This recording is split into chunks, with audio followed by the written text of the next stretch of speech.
families in about $4,000 more a year because of his policies and his ideas about what should be the backs of middle-class people paying for tax cuts for billionaires. President Trump, I'll give you 2 minutes. First of all, I have no sales tax. That's an incorrect statement. She knows that. We're doing tariffs on other countries. Other countries are going to finally, after 75 years, pay us back for all that we've done for the world. And the tariff will be substantial in some cases. I took in billions and billions of dollars, as you know, from China. In fact, they never took the tariff off because there was so much money they can't. They would totally destroy everything that they've set out to do. They're taking in billions of dollars from China and other places. They've left the tariffs on. When I had it, I had tariffs, and yet I had no inflation. Look, we've had a terrible economy because inflation which is really known as a country buster. It breaks up countries. We have inflation like very few people have ever seen before, probably the worst in our nation's history. We were at 21%, but that's being generous because many things are 50, 60, 70, and 80% higher than they were just a few years ago. This has been a disaster for people, for the middle class, but for every class.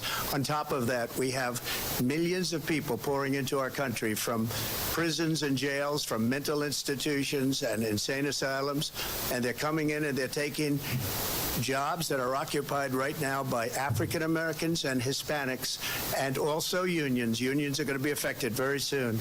And you see what's happening. You see what's happening with towns throughout the United States. You look at Springfield, Ohio. You look at Aurora in Colorado. They are taking over the towns. They're taking over buildings. They're going in violently. These are the people that Xi and Biden led into our country, and they're destroying our country. They're dangerous. They're at the highest level of criminality, and we have to get them out. We have to get them out fast. I created one of the greatest economies in the history of our country. I'll do it again and even better. We are going to get to immigration and border security during this debate, but I would like to let Vice President Harris respond on the economy here. Well, I would love to. Let's talk about what Donald Trump left us. Donald Trump left us the worst unemployment since the Great Depression. Donald Trump left us the worst public health epidemic in a century. Donald Trump left us the worst attack on our democracy since the Civil War. And what we have done is clean up Donald Trump's mess. What we have done and what I intend to do is build on what we know are the aspirations and the hopes of the American people. But I'm going to tell you all in this debate tonight, you're going to hear from the same old tired playbook. A bunch of lies, grievances, and name-calling. What you're going to hear tonight is a detailed and dangerous plan called Project 2025 that the former president intends on implementing if he were elected again. I believe very strongly that the American people want a president who understands the importance of bringing us together, knowing we have so much more in common than what separates us, and I pledge to you to be a president for all Americans. President Trump, will give you a minute here to respond. Number one, I have nothing to do, as you know, and as she knows better than anyone, I have nothing to do with Project 2025. That's out there. I haven't read it. I don't want to read it purposely. I'm not going to read it. This was a group of people that got together. They came up with some ideas. I guess some good, some bad, but it makes no difference. I have nothing to do. Everybody knows I'm an open book. Everybody knows what I'm going to do. Cut taxes very substantially and create a great economy like I did before. We had the greatest economy. We got hit with a pandemic, and the pandemic was not since 1917 where 100 million people died. Has there been anything like it? We did a phenomenal job with the pandemic. We handed them over a country where the economy and where the stock market was higher than it was before the pandemic came in. Nobody's ever seen anything like it. We made ventilators for the entire world. We got gowns, we got masks, we did things that nobody thought possible. And people give me credit for rebuilding the military. They give me credit for a lot of things, but not enough credit for the great job we did with the pandemic. But the only jobs they got were bounce back jobs. These were jobs bounced back, and it bounced back and it went to their benefit, but I was the one that created them. They know it, and so does everybody else. Vice President Harris, I'll let you respond. So, Donald Trump has no plan for you. And when you look at his economic plan, it's all about tax breaks for the richest people. I am offering what I describe as an opportunity economy, and the best economists in our country, if not the world, have reviewed our relative plans for the future of America. What Goldman Sachs has said is that Donald Trump's plan would make the economy worse. Mine would strengthen the economy. What the Wharton School has said is Donald Trump's plan would actually explode the deficit. 16 Nobel laureates have described his economic plan as something that would increase inflation and by the middle of next year would invite a recession. You just have to look at where we are and where we stand on the issues. And I'd invite you to know that Donald Trump actually has no plan for you because he is more interested in defending himself than he is in looking out for you. It's just a soundbite. They gave her that to say. Look, I went to the Wharton School of Finance, and many of those professors, the top professors, think my plan is a brilliant plan. It's a great plan. It's a plan that's going to bring up our worth, our value as a country. It's going to make people want to be able to go and work and create jobs and create a lot of good, solid money for our country. And just to finish off, she doesn't have a plan. She copied Biden's plan, and it's like 4 sentences, like run, spot, run. 4 sentences that are just, oh, we'll try and lower taxes. She doesn't have a plan. Take a look at her plan. She doesn't have a plan. Mr. President, I do want to drill down on something you both brought up. The Vice President brought up your tariffs. You responded, and let's drill down on this, because your plan is what she calls is essentially a national sales tax. Your proposal calls for tariffs, as you pointed out here, on foreign imports across the board. You recently said that you might double your plan, imposing tariffs up to 20% on goods coming into this country. As you know, many economists say that with tariffs at that level, costs are then passed on to the consumer. Vice President Harris has argued it'll mean higher prices on gas, food, clothing, medication, arguing it costs the typical family nearly $4,000 a year. Do you believe Americans can afford higher prices because of tariffs? They're not going to have higher prices. What's going to have, and who's going to have higher prices, is China and all of the countries that have been ripping us off for years. I was the only president ever. China was paying us hundreds of billions of dollars, and so were other countries. And, you know, if she doesn't like them, they should have gone out and they should have immediately cut the tariffs. But those tariffs are there 3.5 years now under their administration. We are going to take in billions of dollars, hundreds of billions of dollars. I had no inflation, virtually no inflation. They had the highest inflation perhaps in the history of our country, because I've never seen a worse period of time. People can't go out and buy cereal or bacon or eggs or anything else. The people of our country are absolutely dying with what they've done. They've destroyed the economy. And all you have to do is look at a poll. The polls say 80 and 85 and even 90% that the Trump economy was great, that their economy was terrible. Vice President Harris, I do want to ask for your response, and you heard what the president said there, because the Biden administration did keep a number of the Trump tariffs in place. So how do you respond? Well, let's be clear that the Trump administration resulted in a trade deficit, one of the highest we've ever seen in the history of America. He invited trade wars. You want to talk about his deal with China? What he ended up doing is, under Donald Trump's presidency, he ended up selling American chips to China to help them improve and modernize their military, basically sold us out, when a policy about China should be in making sure the United States of America wins the competition for the 21st century, which means focusing on the details of what that requires, focusing on relationships with our allies, focusing on investing in American-based technology so that we win the race on AI, on quantum computing, focusing on what we need to do to support America's workforce so that we don't end up having on the short end of the stick in terms of workers' rights. But what Donald Trump did, let's talk about this, with COVID, is he actually thanked President Xi for what he did during COVID. Look at his tweet. Thank you, President Xi, exclamation point. when we know that she was responsible for lacking and not giving us transparency about the origins of COVID? President Trump, I'll let you respond. First of all, they bought their chips from Taiwan. We hardly make chips anymore because of philosophies like they have and policies like they have. I don't say her because she has no policy.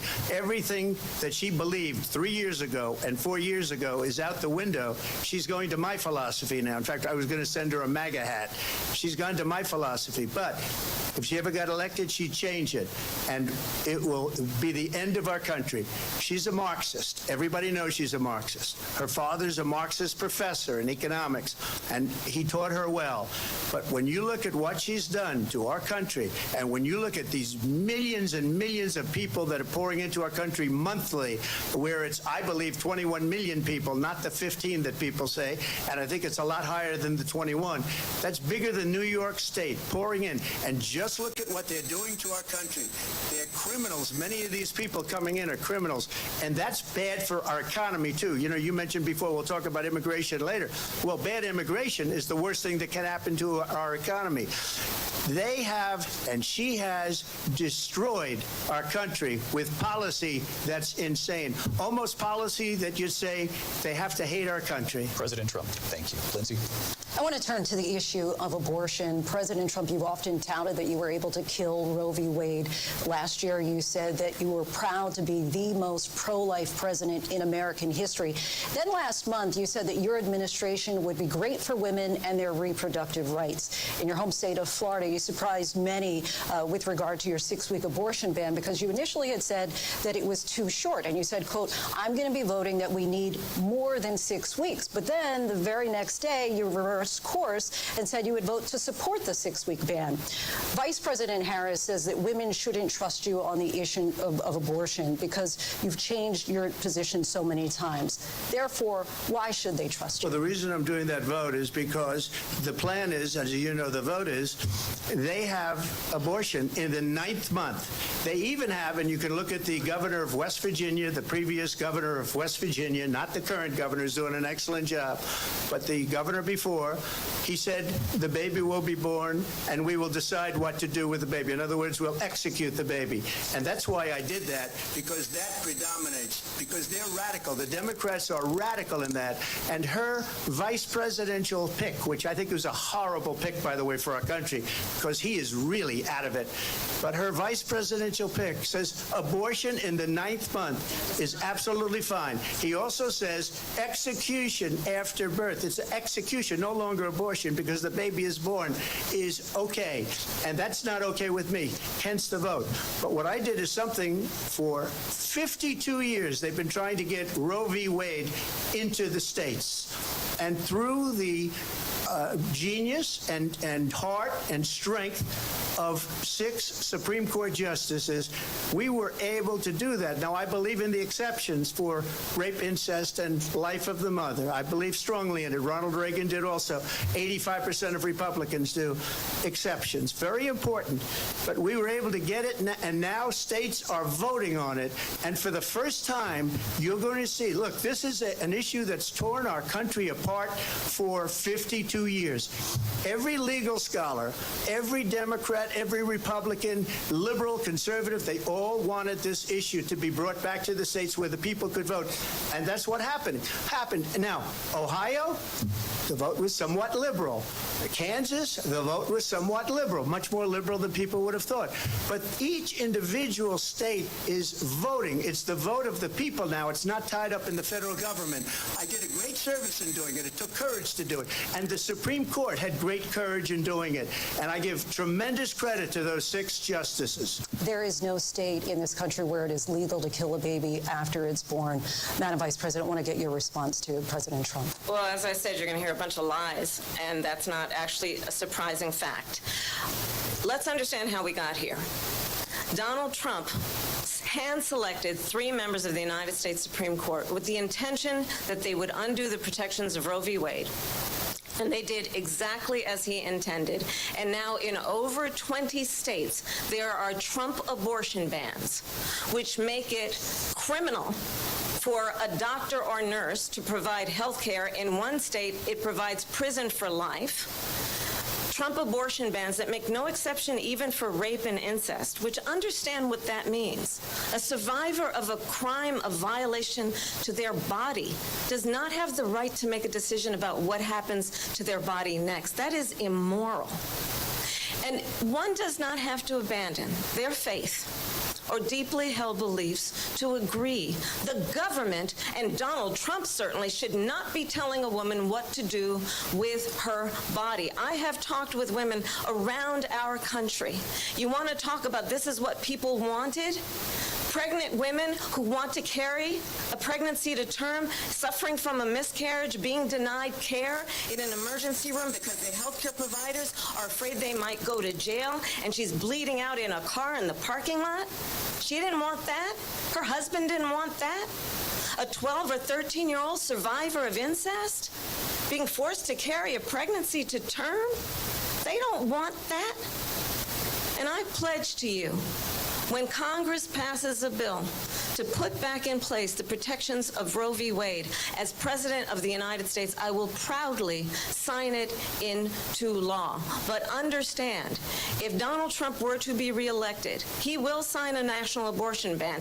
Understand, in his Project 2025, there would be a national abortion, a monitor that would be monitoring your pregnancies, your miscarriages. I think the American people believe that certain freedoms, in particular the freedom to make decisions about one's own body, should not be made by the government. Thank you, Vice President Harris. Well, there she goes again. It's a lie. I'm not signing a ban, and there's no reason to sign a ban because we've gotten what everybody wanted. Democrats, Republicans, and everybody else, and every legal scholar wanted it to be brought back into the states, and the states are voting. And it may take a little time, but for 52 years, this issue has torn our country apart, and they've wanted it back in the states. And I did something that nobody thought was possible. The states are now voting. What she says is an absolute lie. And as far as the abortion ban, no, I'm not in favor of abortion ban, but it doesn't matter because this issue has now been taken over by the states. Would you veto a national abortion ban if it came to your desk? Well, I won't have to because, again, two things. Number one, she said she'll go back to Congress. She'll never get the vote. It's impossible for her to get the vote, especially now with the 50-50 and essentially 50-50 in both Senate and the House. She's not going to get the vote. She can't get the vote. She won't even come close to it. So it's just talk. You know what it reminds me of? When they said they're going to get student loans terminated, and it ended up being a total catastrophe. The student loans, and then her, I think probably her boss, if you call him a boss, he spends all his time on the beach.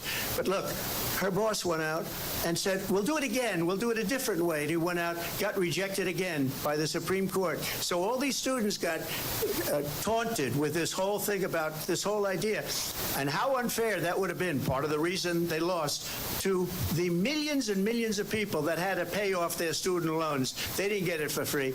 But they were saying it's the same way that they talked about that they talk about abortion. But if I could just get a yes or no, because your running mate, J.D. Vance, has said that you would veto it if it did come to your desk. Well, I didn't discuss it with J.D. in all fairness. J.D., and I don't mind if he has a certain view, but I think he was speaking for me, but I really didn't.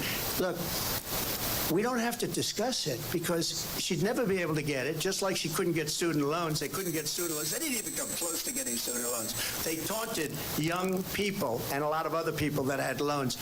They can never get this approved. So it doesn't matter what she says about going to Congress. Well, wonderful. Let's go to Congress, do it.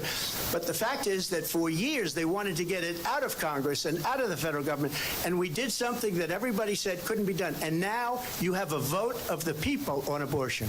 Vice President Harris, I want to give you your time to respond, but I do want to ask, would you support any restrictions on a woman's right to an abortion? I absolutely support reinstating the protections of Roe v. Wade, and as you rightly mentioned, nowhere in America is a woman carrying a pregnancy to term and asking for an abortion. That is not happening. It's insulting to the women of America. And understand what has been happening under Donald Trump's abortion bans. Couples who pray and dream of having a family are being denied IVF treatments. What is happening in our country? Working people, working women who are working 1 or 2 jobs, who can barely afford childcare as it is, have to travel to another state to get on a plane sitting next to strangers to go and get the health care she needs, barely can afford to do it, and what you are putting her through is unconscionable.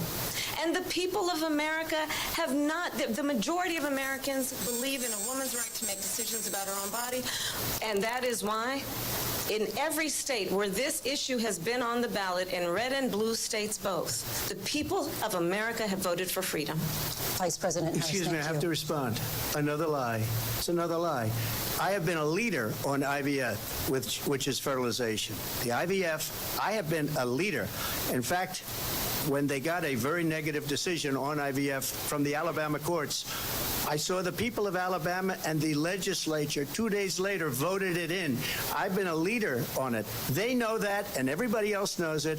I have been a leader on fertilization, IVF. And the other thing, you should ask, will she allow abortion in the 8th month, 9th month, 7th month? Come on. Okay, would you do that? Why don't you ask her Why- that question? why don't you answer That's the problem. question, would you Because veto? under Roe v. Answer Wade, the question, would you veto? you could do abortions in the 7th month, the 8th month, the 9th That's month, not true. and probably after birth. Just look at the governor, former governor of Virginia. The governor of Virginia said, we put the baby aside, and then we determine what we want to do with the baby. President Trump, thank you. We're going to turn now to immigration and border security. We know it's an issue that's important to Republicans, Democrats, voters across the board in this country. Vice President Harris, you were tasked by President Biden with getting to the root causes of migration from Central America. We know that illegal border crossings reached a record high in the Biden administration. This past June, President Biden imposed tough new asylum restrictions. We know the numbers since then have dropped significantly. But my question to you tonight is, why did the administration wait until 6 months before the election to act? And would you have done anything differently from President Biden on this? So I'm the only person on this stage who has prosecuted transnational criminal organizations for the trafficking of guns, drugs, and human beings. And let me say that the United States Congress, including some of the most conservative members of the United States Senate, came up with a border security bill which I supported. And that bill would have put 1,500 more border agents on the border to help those folks who are working there right now overtime trying to do their job. It would have allowed us to stem the flow of fentanyl coming into the United States. I know there are so many families watching tonight who have been personally affected by the surge of fentanyl in our country. That bill would have put more resources to allow us to prosecute transnational criminal organizations for trafficking in guns, drugs, and human beings. But you know what happened to that bill? Donald Trump got on the phone, called up some folks in Congress and said, kill the bill. And you know why? Because he'd prefer to run on a problem instead of fixing a problem. And understand, this comes at a time where the people of our country actually need a leader who engages in solutions, who actually addresses the problems at hand. But what we have in the former president is someone who would prefer to run on a problem instead of fixing a problem. And I'll tell you something, he's going to talk about immigration a lot tonight, even when it's not the subject that is being raised. And I'm going to actually do something really unusual, and I'm going to invite you to attend one of Donald Trump's rallies, because it's a really interesting thing to watch. You will see during the course of his rallies, he talks about fictional characters like Hannibal Lecter. He will talk about windmills cause cancer. And what you will also notice is that people start leaving his rallies early out of exhaustion and boredom. And I will tell you, the one thing you will not hear him talk about is you. You will not hear him talk about your needs, your dreams, and your desires. And I'll tell you, I believe you deserve a president who actually puts you first, and I pledge to you that I will. Vice President Harris, thank you. President Trump, on that point, I want to get your response. Well, I would like to respond. Let me just ask, though, why did you try to kill that bill, and successfully so? That would have put thousands of additional agents and officers on the border. First, let me respond as to the Please. rallies. She said people start leaving. People don't go to her rallies. There's no reason to go. And the people that do go, she's busing them in and paying them to be there, and then showing them in a different light. So she can't talk about that. People don't leave my rallies. We have the biggest rallies, the most incredible rallies in the history of politics. That's because people want to take their country back. Our country is being lost. We're a failing nation. And it happened 3.5 years ago. And what's going on here, you're going to end up in World War III, just to go into another subject. What they have done to our country by allowing these millions and millions of people to come into our country, and look at what's happening to the towns all over the United States. And a lot of towns don't want to talk. It's not going to be Aurora or Springfield. A lot of towns don't want to talk about it because they're so embarrassed by it. In Springfield, they're eating the dogs, the people that came in. They're eating the cats. They're eating the pets of the people that live there.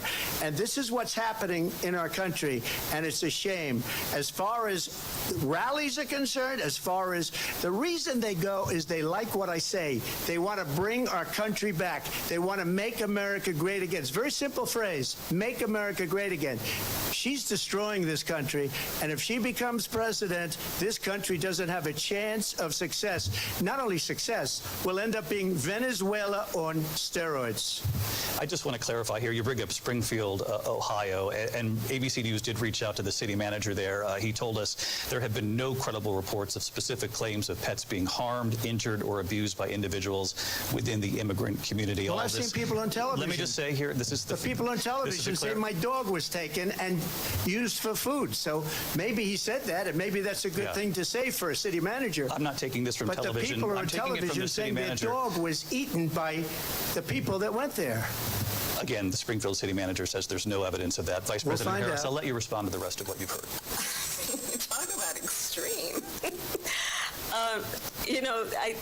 This is, I think, one of the reasons why in this election I actually have the endorsement of 200 Republicans who have formally worked with President Bush, Mitt Romney, and John McCain, including the endorsement of former Vice President Dick Cheney and Congress member Liz Cheney.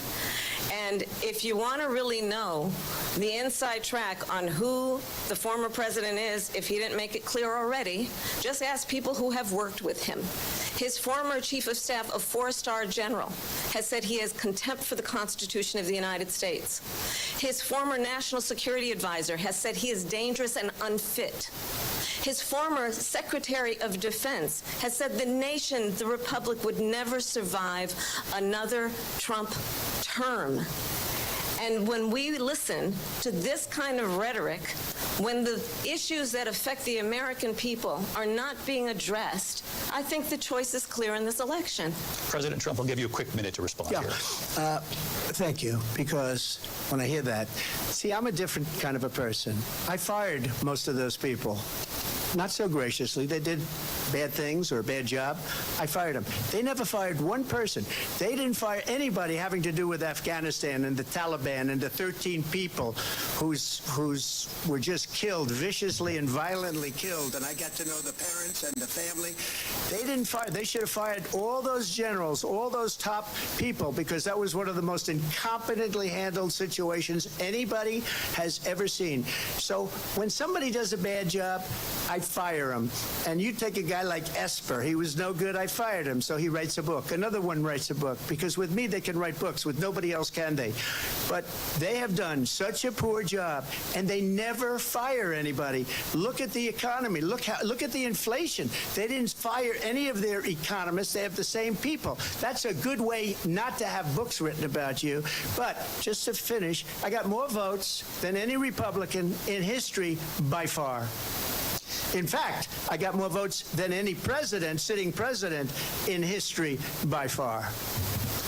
Let me continue on immigration. It was what you wanted to talk about earlier, so let's get back to your deportation proposal that the vice president has reacted to as well. President Trump, you call this the largest domestic deportation operation in the history of our country. You say you would use the National Guard. You say if things get out of control, you'd have no problem using the U.S. military. Local police, yes. You also said you would use local police. How would you deport 11 million undocumented immigrants? I know you believe that number is much higher. Take us through this. What does this look like? Will authorities be going door to door in this country? Yeah. It is much higher because of them. They allowed criminals, many millions of criminals. They allowed terrorists. They allowed common street criminals. They allowed people to come in, drug dealers, to come into our country. And they're now in the United States and told by their countries like Venezuela, don't ever come back or we're going to kill you. Do you know that crime in Venezuela and crime in countries all over the world is way down?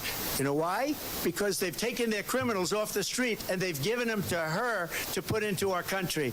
And this will be one of the greatest mistakes in history for them to allow, and I think they probably did it because they think they're going to get votes, but it's not worth it because they're destroying the fabric of our country by what they've done. There's never been anything done like this at all. They've destroyed the fabric of our country. Millions of people let in, and all over the world, crime is down, all over the world except here. Crime here is up and through the roof. Despite their fraudulent statements that they made, crime in this country is through the roof. And we have a new form of crime. It's called migrant crime, and it's happening at levels that nobody thought possible. President Trump, as you know, the FBI says overall violent crime is actually coming down in this country. But Vice Excuse me, the FBI they were defrauding statements. They didn't include the worst cities. They didn't include the cities with the worst crime. It was a fraud, just like their number of 818,000 jobs that they said they created turned out to be a fraud. President Trump, thank you. I'll let you respond, Vice President Harris. Well, I think this is so rich, coming from someone who has been prosecuted for national security crimes, economic crimes, election interference, has been found liable for sexual assault, and his next big court appearance is in November at his own criminal sentencing. And let's be clear where each person stands on the issue of what is important about respect for the rule of law and respect for law enforcement. The former vice president called for defunding federal law enforcement, 45,000 agents, get this, on the day after he was arraigned on 34 felony counts. So let's talk about what is important in this race. It is important that we move forward, that we turn the page on this same old tired rhetoric and address the needs of the American people, address what we need to do about the housing shortage, which I have a plan for, address what we must do to support our small businesses, address bringing down the price of groceries. But frankly, the American people are exhausted with this same old tired playbook. Vice President Harris, thank you. Excuse me. Every one of those cases was started by them against their political opponent. And I'm winning most of them, and I will win the rest on appeal. And you saw that with the decision that came down just recently from the Supreme Court. I'm winning most of them. But those are cases, it's called weaponization. Never happened in this country. They weaponized the Justice Department. Every one of those cases was involved with the DOJ, from Atlanta and Fani Willis to the Attorney General of New York and the DA in New York. Every one of those cases. And then they say, oh, he's a criminal. They're the ones that made them go after me. By the way, Joe Biden was found essentially guilty on the documents case. Now, what happened in my documents case? They said, oh, that's the toughest of them all. A complete and total victory. 2 months ago, it was thrown out. It's weaponization, and they used it, and it's never happened in this country. They used it to try and win an election. They're fake cases. President Trump, thank you. A really quick response here, Vice President Harris, on this notion of weaponization of the Justice Department. Well, let's talk about extreme and understand the context in which this election in 2024 is taking place. The United States Supreme Court recently ruled that the former president would essentially be immune from any misconduct if he were to enter the White House again. Understand, this is someone who has openly said he would terminate, I'm quoting, terminate the Constitution of the United States, that he would weaponize the Department of Justice against his political enemies.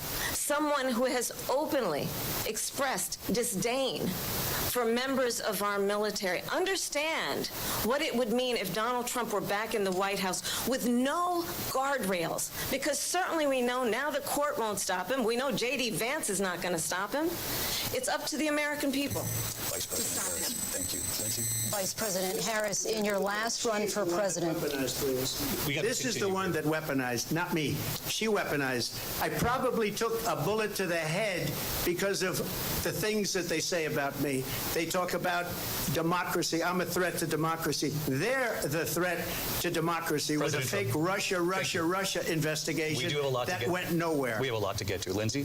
Vice President Harris, in your last run for president, you said you wanted to ban fracking. Now you don't. You wanted mandatory government buyback programs for assault weapons. Now your campaign says you don't.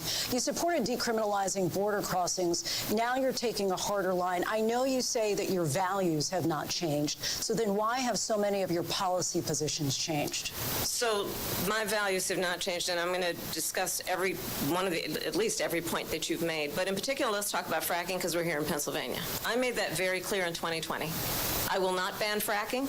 I have not banned fracking as Vice President of the United States, and in fact, I was the tie-breaking vote on the Inflation Reduction Act, which opened new leases for fracking.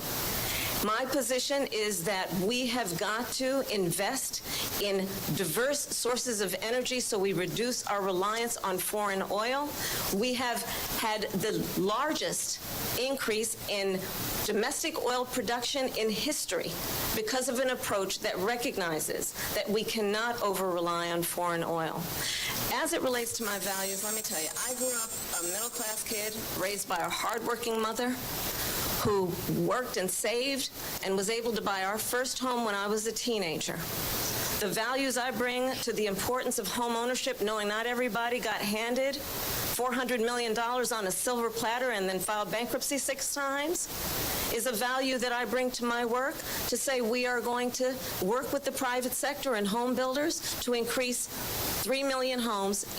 3 million homes by the end of my first term. My work that is related to having a friend when I was in high school who was sexually assaulted by her stepfather. And my focus then on protecting women and children from violent crime is based on a value that is deeply grounded in the importance of standing up for those who are most vulnerable. My work that is about protecting Social Security and Medicare is based on long-standing work that I have done, protecting seniors from scams. My values have not changed. And what is important is that there is a president who actually brings values and a perspective that is about lifting people up and not beating people down and name-calling. The true measure of the leader is the leader who actually understands the strength is not in beating people down, it's in lifting people up. I intend to be that president. President Trump, your response? First of all, I wasn't given $400 million. I wish I was. My father was a Brooklyn builder, Brooklyn, Queens, and a great father, and I learned a lot from him. But I was given a fraction of that, a tiny fraction, and I built it into many, many billions of dollars, many, many billions. And when people see it, they are even surprised. So we don't have to talk about that. Fracking, she's been against it for 12 years. Defund the police, she's been against that forever. She gave all that stuff up very wrongly, very horribly, and everybody's laughing at it, okay? They're all laughing at it. She gave up at least 12 and probably 14 or 15 different policies. Like, she was big on defund the police. In Minnesota, she went out, wait a minute, I'm talking now, if you don't mind, please. Does that sound familiar? She went out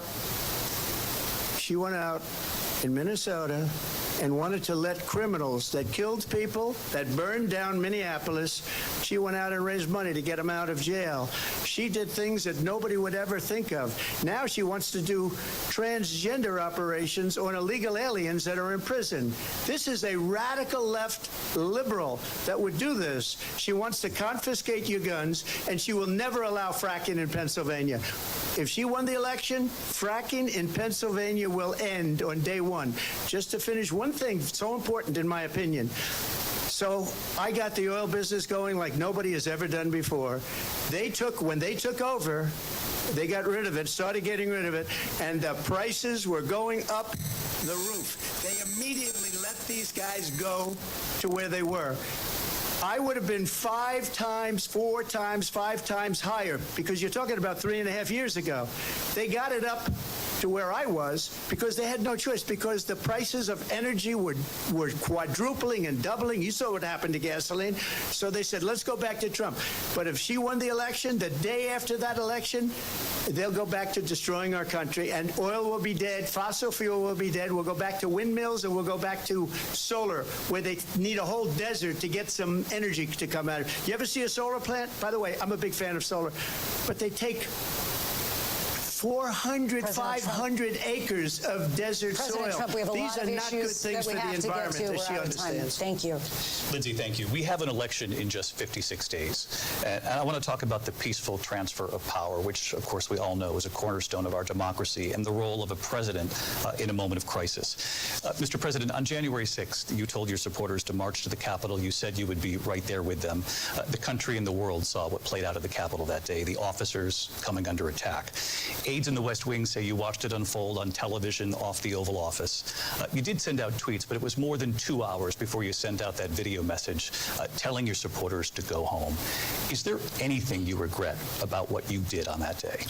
You just said a thing that isn't covered. Peacefully and patriotically, I said during my speech, not later on. Peacefully and patriotically. And nobody on the other side was killed. Ashley Babbitt was shot by an out-of-control police officer that should have never, ever shot her. It's a disgrace. But we didn't do this group of people that have been treated so badly. I ask, what about all the people that are pouring into our country and killing people that she allowed to pour in? She was the border czar, remember that. She was the border czar. She doesn't want to be called the border czar because she's embarrassed by the border. In fact, she said at the beginning, oh, I'm surprised you're not talking about the border yet. That's because she knows what a bad job they've done. What about those people? When are they going to be prosecuted? When are these people from countries all over the world, not just South America? They're coming in from all over the world, David, all over the world, and crime rates are down all over the world because of it. But let me just when ask are those, David, when are those people going to be prosecuted? When are the people that burned down Minneapolis going to be prosecuted? Or in Seattle, they went into Seattle, they took over a big percentage of the city of Seattle. When are those people going to be prosecuted? But let me just ask You might ask her that question. You were the president. You were watching it unfold on television. It's a very simple question as we move forward toward another election. Is there anything you regret about what you did on that day? Yes or no? I had nothing to do with that other than they asked me to make a speech. I showed up for a speech. I said, I think it's going to be big. I went to Nancy Pelosi and the mayor of Washington, D.C., and the mayor put it back in writing, as you know. I said, you know, this is going to be a very big rally or whatever you want to call it. And again, it wasn't done by me. It was done by others. I said, I'd like to give you 10,000 National Guard or soldiers. They rejected me. Nancy Pelosi rejected me. It was just 2 weeks ago. Her daughter has a tape of her saying she is fully responsible for what happened. They want to get rid of that tape. It would have never happened if Nancy Pelosi and the mayor of Washington did their jobs. I wasn't responsible for security. Nancy Pelosi was responsible. She didn't do her job. The question was about you as president, not about former Speaker Pelosi, but I do want Vice President Harris to respond here. I was at the Capitol on January 6th. I was the vice president-elect. I was also an acting senator. I was there. And on that day, the President of the United States incited a violent mob to attack our nation's capital, to desecrate our nation's capital. On that day, 140 law enforcement officers were injured, and some died. And understand, the former president has been indicted and impeached for exactly that reason. But this is not an isolated situation. Let's remember Charlottesville, where there was a mob of people carrying tiki torches, spewing anti-Semitic hate. And what did the president then at the time say? There were fine people on each side. Let's remember that when it came to the Proud Boys, a militia, the president said, the former president said, stand back and stand by. So for everyone watching who remembers what January 6th was, I say we don't have to go back. Let's not go back. We're not going back. It's time to turn the page. And if that was a bridge too far for you, well, there is a place in our campaign for you to stand for country, to stand for our democracy, to stand for rule of law, and to end the chaos, and to end the approach that is about attacking the foundations of our democracy because you don't like the outcome. And be clear on that point. Donald Trump, the candidate, has said in this election there will be a bloodbath if this and the outcome of this election is not to his liking. Let's turn the page on this. Let's not go back. Let's chart a course for the future and not go backwards to the past. Let me just follow up here. It was a different term, and it was a term that related to energy because they have destroyed our energy business. That was where bloodbath was. Also, on Charlottesville, that story has been, as you would say, debunked. Laura Ingraham, Sean Hannity, Jesse, all of these people, they covered it. If they go an extra sentence, they will see it was perfect. It was debunked in almost every newspaper, but they still bring it up, just like they bring 2025 up. They bring all of this stuff up. I ask you this. You talk about the Capitol. Why are we allowing these millions of people to come through on the southern border? How come she's not doing anything? And I'll tell you what I would do, and I would be very proud to do it. I would say we would both leave this debate right now. I'd like to see her go down to Washington, D.C. during this debate because we're wasting a lot of time. Go down to, because she's been so bad, it's so ridiculous. Go down to Washington, D.C. and let her sign a bill to close up the border because they have the right to do it. They don't need bills. They have the right to do it. The President of the United States, you'll get him out of bed, you'll wake him up at 4 o'clock in the afternoon, right. You'll say, come on down to the office, let's sign a bill. If he signs a bill that the border is closed, all he has to do is say it to the Border Patrol, who are phenomenal. If they do that, the border is closed. Mr. Those President, people are killing many people, unlike J6. We talked immigration here tonight. I do want to focus on this next issue to both of you because it really brings us this into focus, truth in these times that we're living in. Mr. President, for 3.5 years after you lost the 2020 election, you repeatedly falsely claimed that you won, many times saying you won in a landslide. In the past couple of weeks leading up to this debate, you have said, quote, you lost by a whisker, that you, quote, didn't quite make it, that you came up a little bit short. I said that? Are you now acknowledging that you lost in 2020? No, I don't acknowledge that at all. I said that sarcastically. You know that. It was said, oh, we lost by a whisker. That was said sarcastically. Look, there's so much proof. All you have to do is look at it. And they should have sent it back to the legislatures for approval. I got almost 75 million votes, the most votes any sitting president has ever gotten. I was told if I got 63, which was what I got in 2016, you can't be beaten. The election, people should never be thinking about it. An election is fraudulent. We need two things. We need walls, and we have to have it. We have to have borders, and we have to have good elections. Our elections are bad. And a lot of these illegal immigrants coming in, they're trying to get them to vote. They can't even speak English. They don't even know what country they're in practically. And these people are trying to get them to vote. And that's why they're allowing them to come into our country. I did watch all of these pieces of video. I didn't detect the sarcasm, lost by a whisker. We didn't quite make it. And we should just point out here as clarification, and you know this, you and your allies, 60 cases in front of many judges, many of them Republican. No judge looked at it. And said they said we didn't have standing. That's the other thing. They said we didn't have standing, a technicality. Can you imagine a system where a person in an election doesn't have standing? The President of the United States doesn't have standing. That's how we lost. If you look at the facts, and I'd love to have you'll do a special on it, I'll show you Georgia, and I'll show you Wisconsin, and I'll show you Pennsylvania, and I'll show you.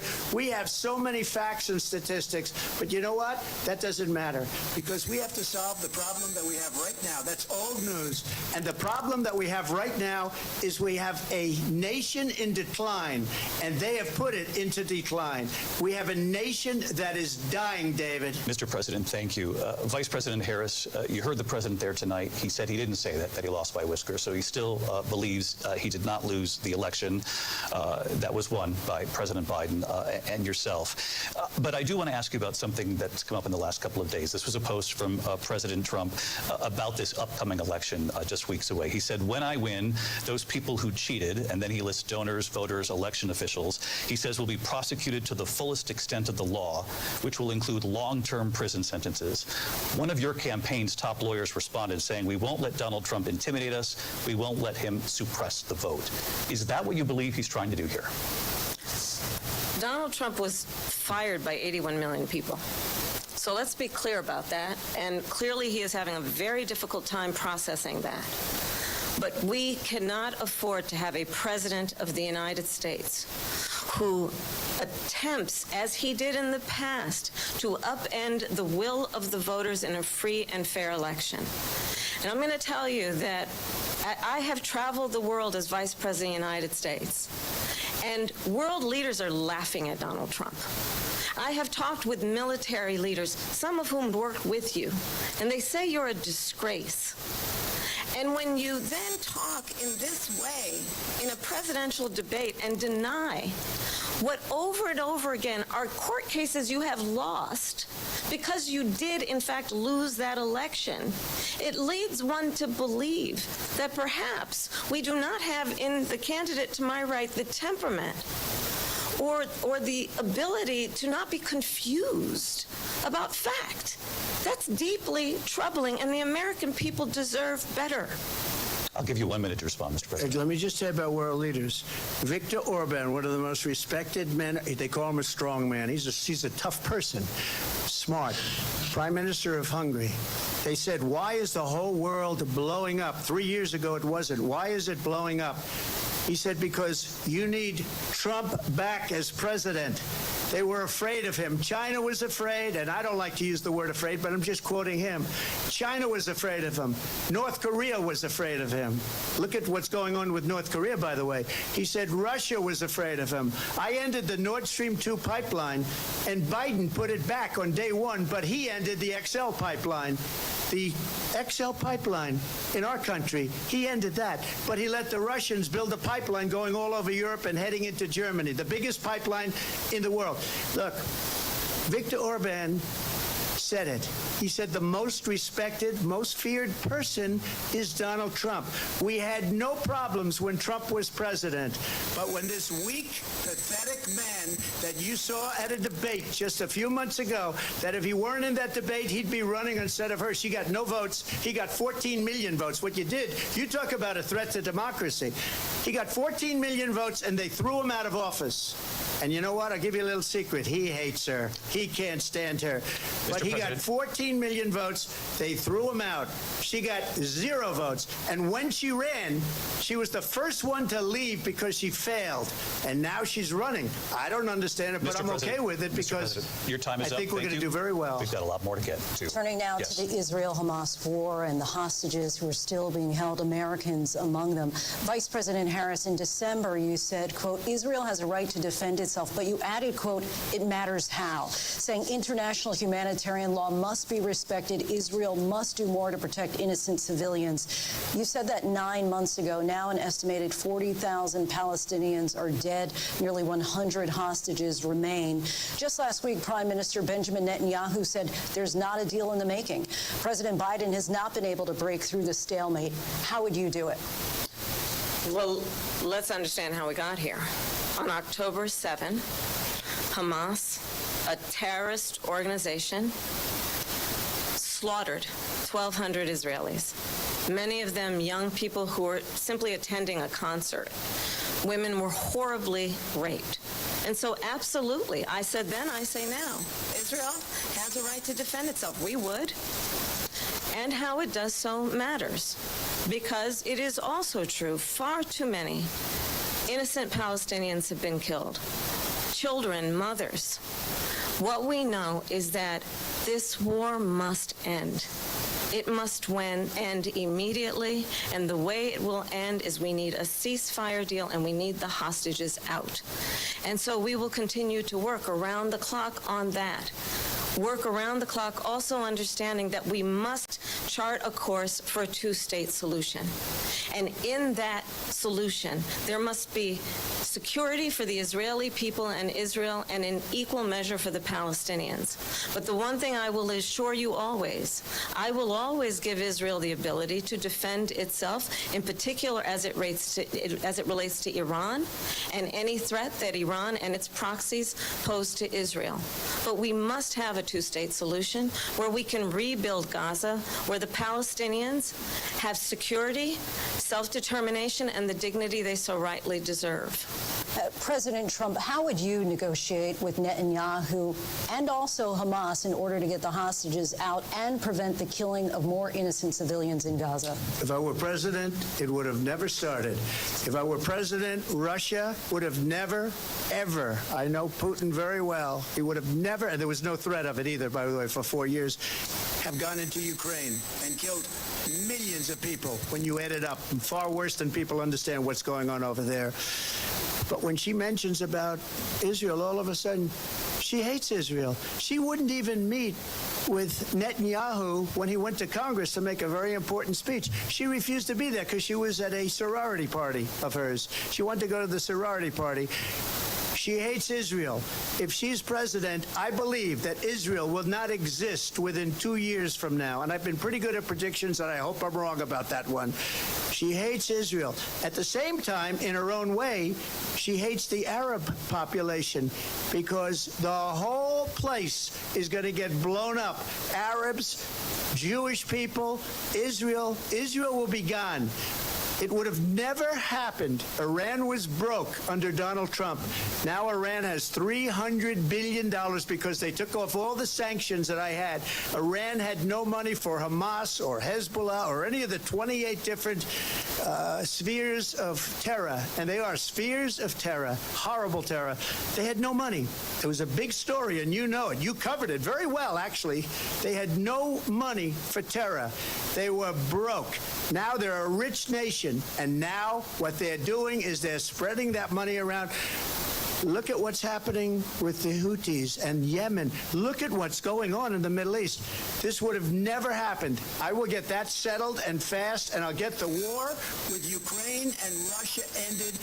If I'm president-elect, I'll get it done before even becoming president. Vice President Harris, he says you hate Israel. That's absolutely not true. I have my entire career and life supported Israel and the Israeli people. He knows that. He's trying to, again, divide and distract from the reality, which is it is very well known that Donald Trump is weak and wrong on national security and foreign policy. It is well known that he admires dictators, wants to be a dictator on day one, according to himself. It is well known that he said of Putin that he can do whatever the hell he wants and go into Ukraine. It is well known that he said when Russia went into Ukraine, it was brilliant. It is well known he exchanged love letters with Kim Jong-un.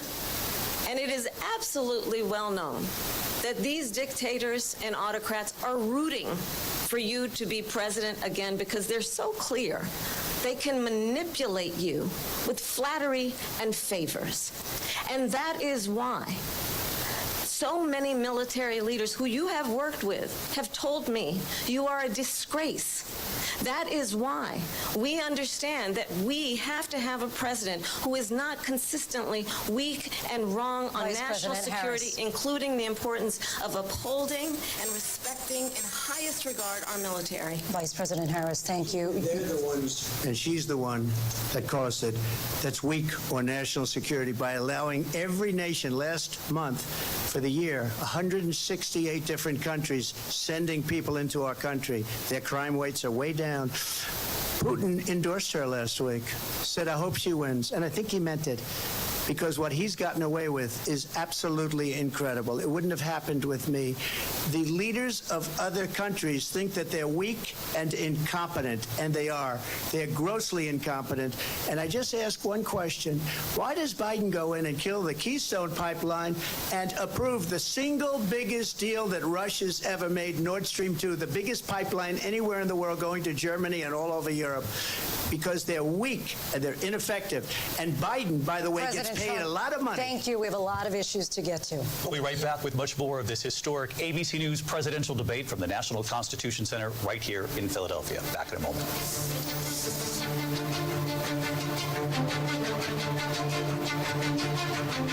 The ABC News presidential debate will continue after this.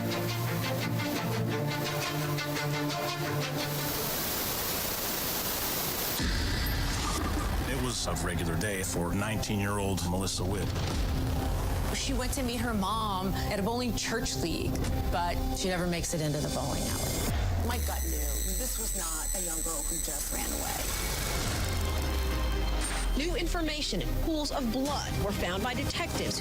I just love to have her back more than anything in the world. It is a heart-wrenching day for the family of Melissa Witt. Police found the body in the Ozark National Forest. We had several suspects. All these kinds of leads. A known serial killer in your area. Could he be involved? We're actually finding key evidence that could have slipped through the cracks. You're looking for that game-changing piece. Her last hours on this earth were probably the most horrific a person can experience. This beautiful young girl. Police will find out what happened. At Wit's End, the hunt for a killer, only on Hulu. Baywatch is a fantasy. When you hear that theme song, it was a wild time, and I was a wild chick. Jason Momoa exploded. Carmen was a bombshell. Pamela Anderson was an icon. I'm really proud of everything I've done. Almost. Baywatch was a whirlwind of epic highs and bitter lows. Everyone likes to watch sexy things. You're 24. He's 54. Yeah. It just seemed like I had met my soulmate. You fired 4 times. Friday, 2020 is all new. The 32-year-old former ballerina, the center of the so-called Black Swan trial. Here we go. You haven't spoken out before. Why did you decide to talk now? The stunning all-new 2020 premieres Friday at 9/8 Central on ABC. Hey, good morning, America. Good morning, America. Good morning, America. Are you ready? They are ready. Covering the biggest events in the country right now. There's a lot going on here. You don't just see it, you feel it. I'm in. I'm in. I'm in too. I'll be here. I am here and so happy. I'm in. I'm in too. Michael, George, Clara, Ginger.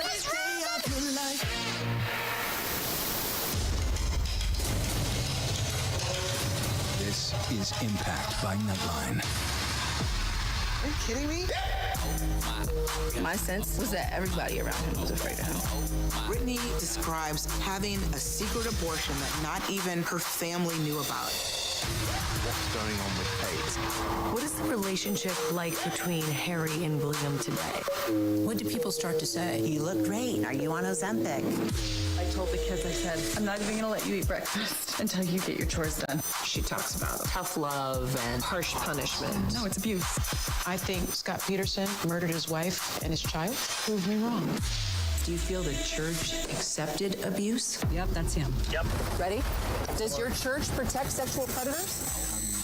The most watched season yet. Fabulous. It's a bit erotic, a bit exotic. You have no idea. Impact by Nightline. The all-new season premieres this September, only on Hulu.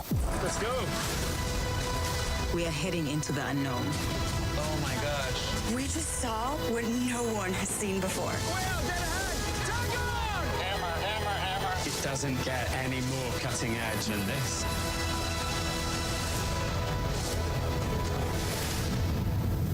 Reporting from outside Wembley Stadium, surrounded by Swifties as Taylor Swift is set to kick off 5 sold-out concerts.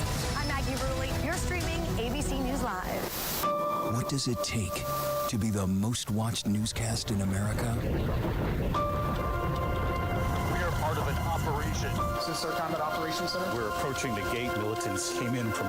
Hi. Appreciate you. Thank you. Ismail? David. ABC's World News Tonight with David Muir is America's most watched newscast. You're watching America's #1 streaming news. Keep streaming with ABC News Live.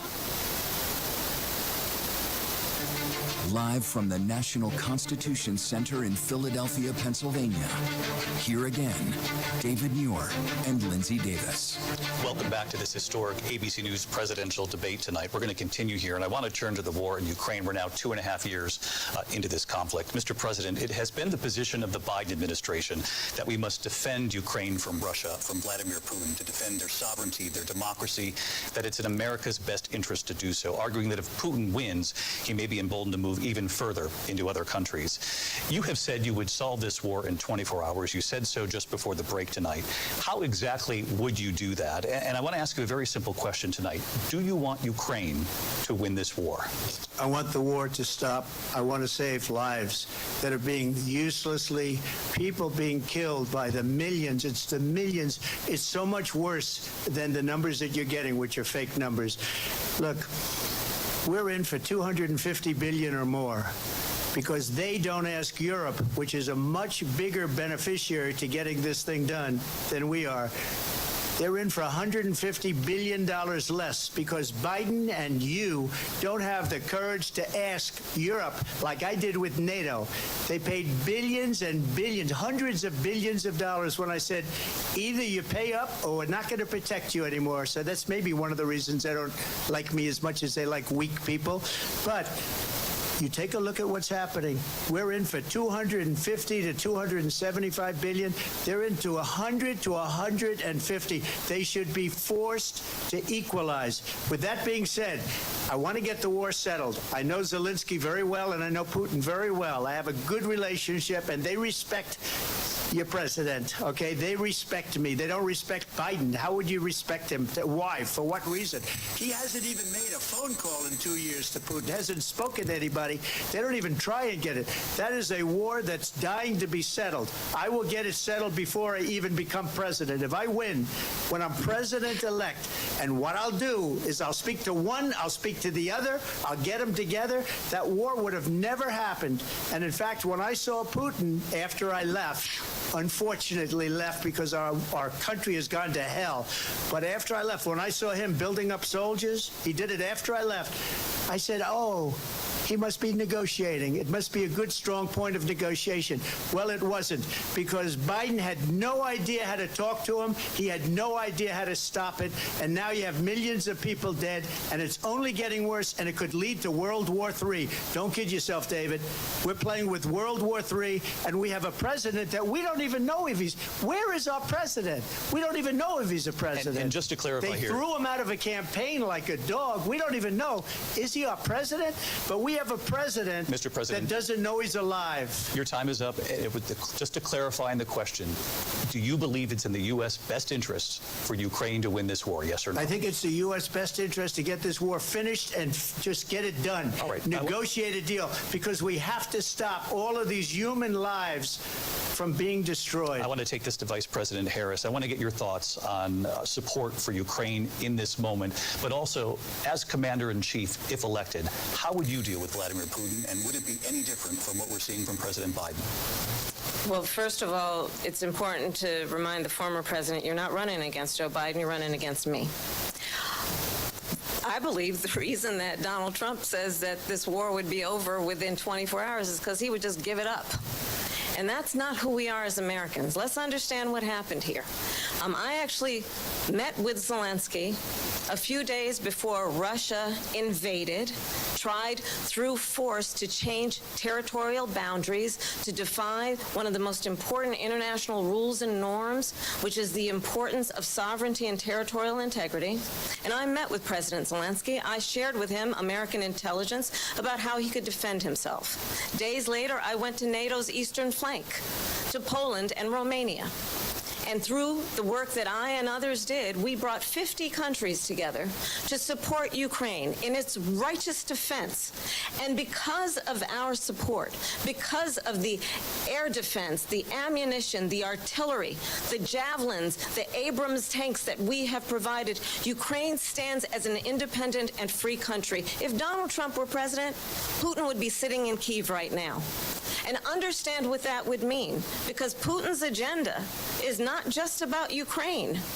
Understand why the European allies and our NATO allies are so thankful that you are no longer president, and that we understand the importance of the greatest military alliance the world has ever known, which is NATO, and what we have done to preserve the ability of Zelensky and the Ukrainians to fight for their independence.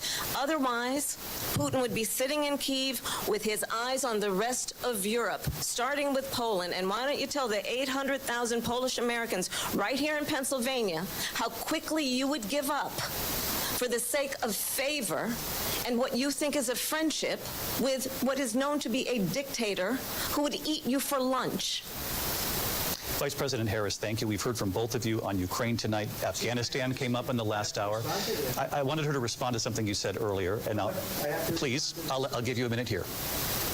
Putin would be sitting in Moscow, and he wouldn't have lost 300,000 men and women, but he would have been sitting in Moscow. Quiet, please. He would have been sitting in Moscow much happier than he is right now.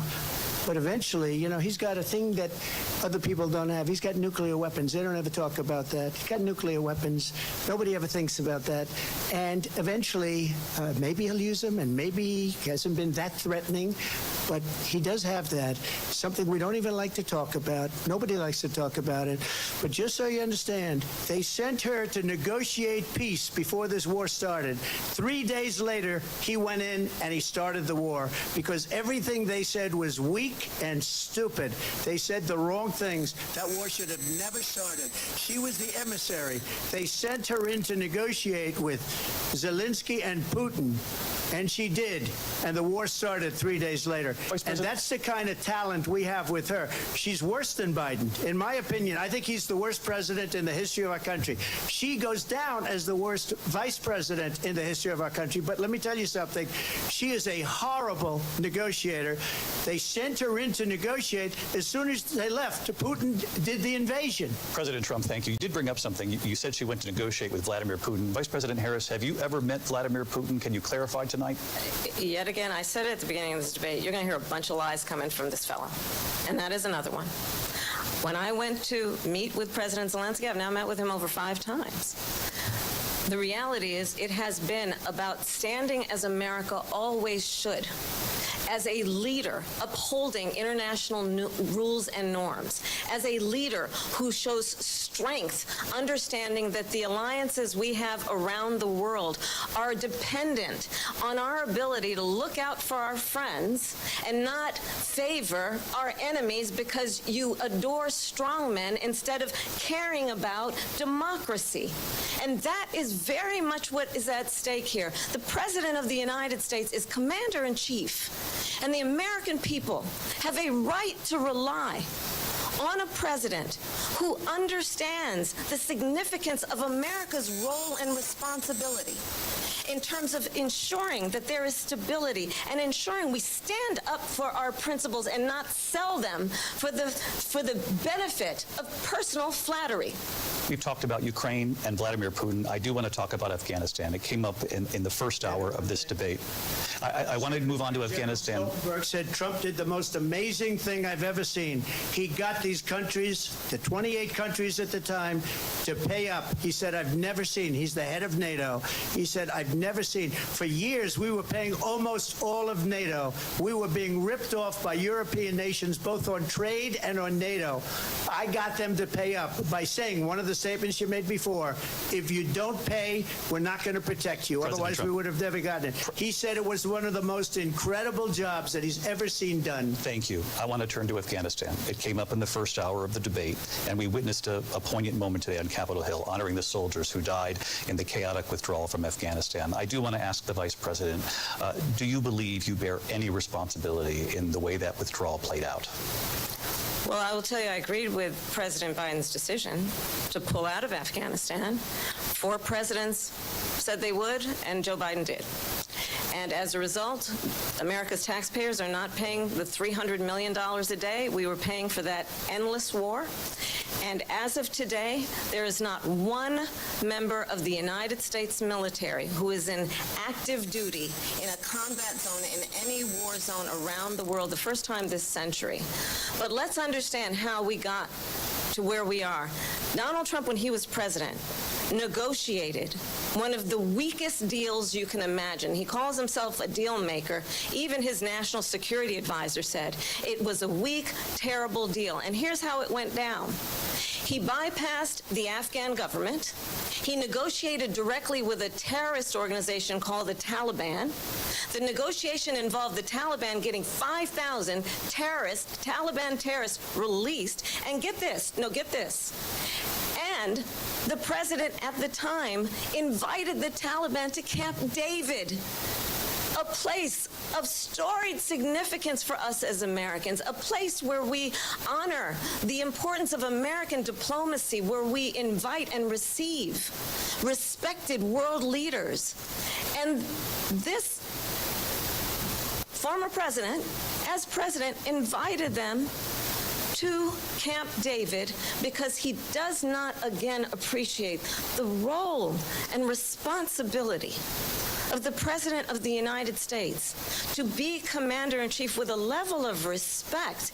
And this gets back to the point of how he has consistently disparaged and demeaned members of our military, fallen soldiers, and the work that we must do to uphold the strength and the respect of the United States of America around the world. Vice President Harris, thank you. President Trump, your response to her saying that you began the negotiations with the Taliban. So, if you take a look at that period of time, the Taliban was killing our soldiers, a lot of them, with snipers.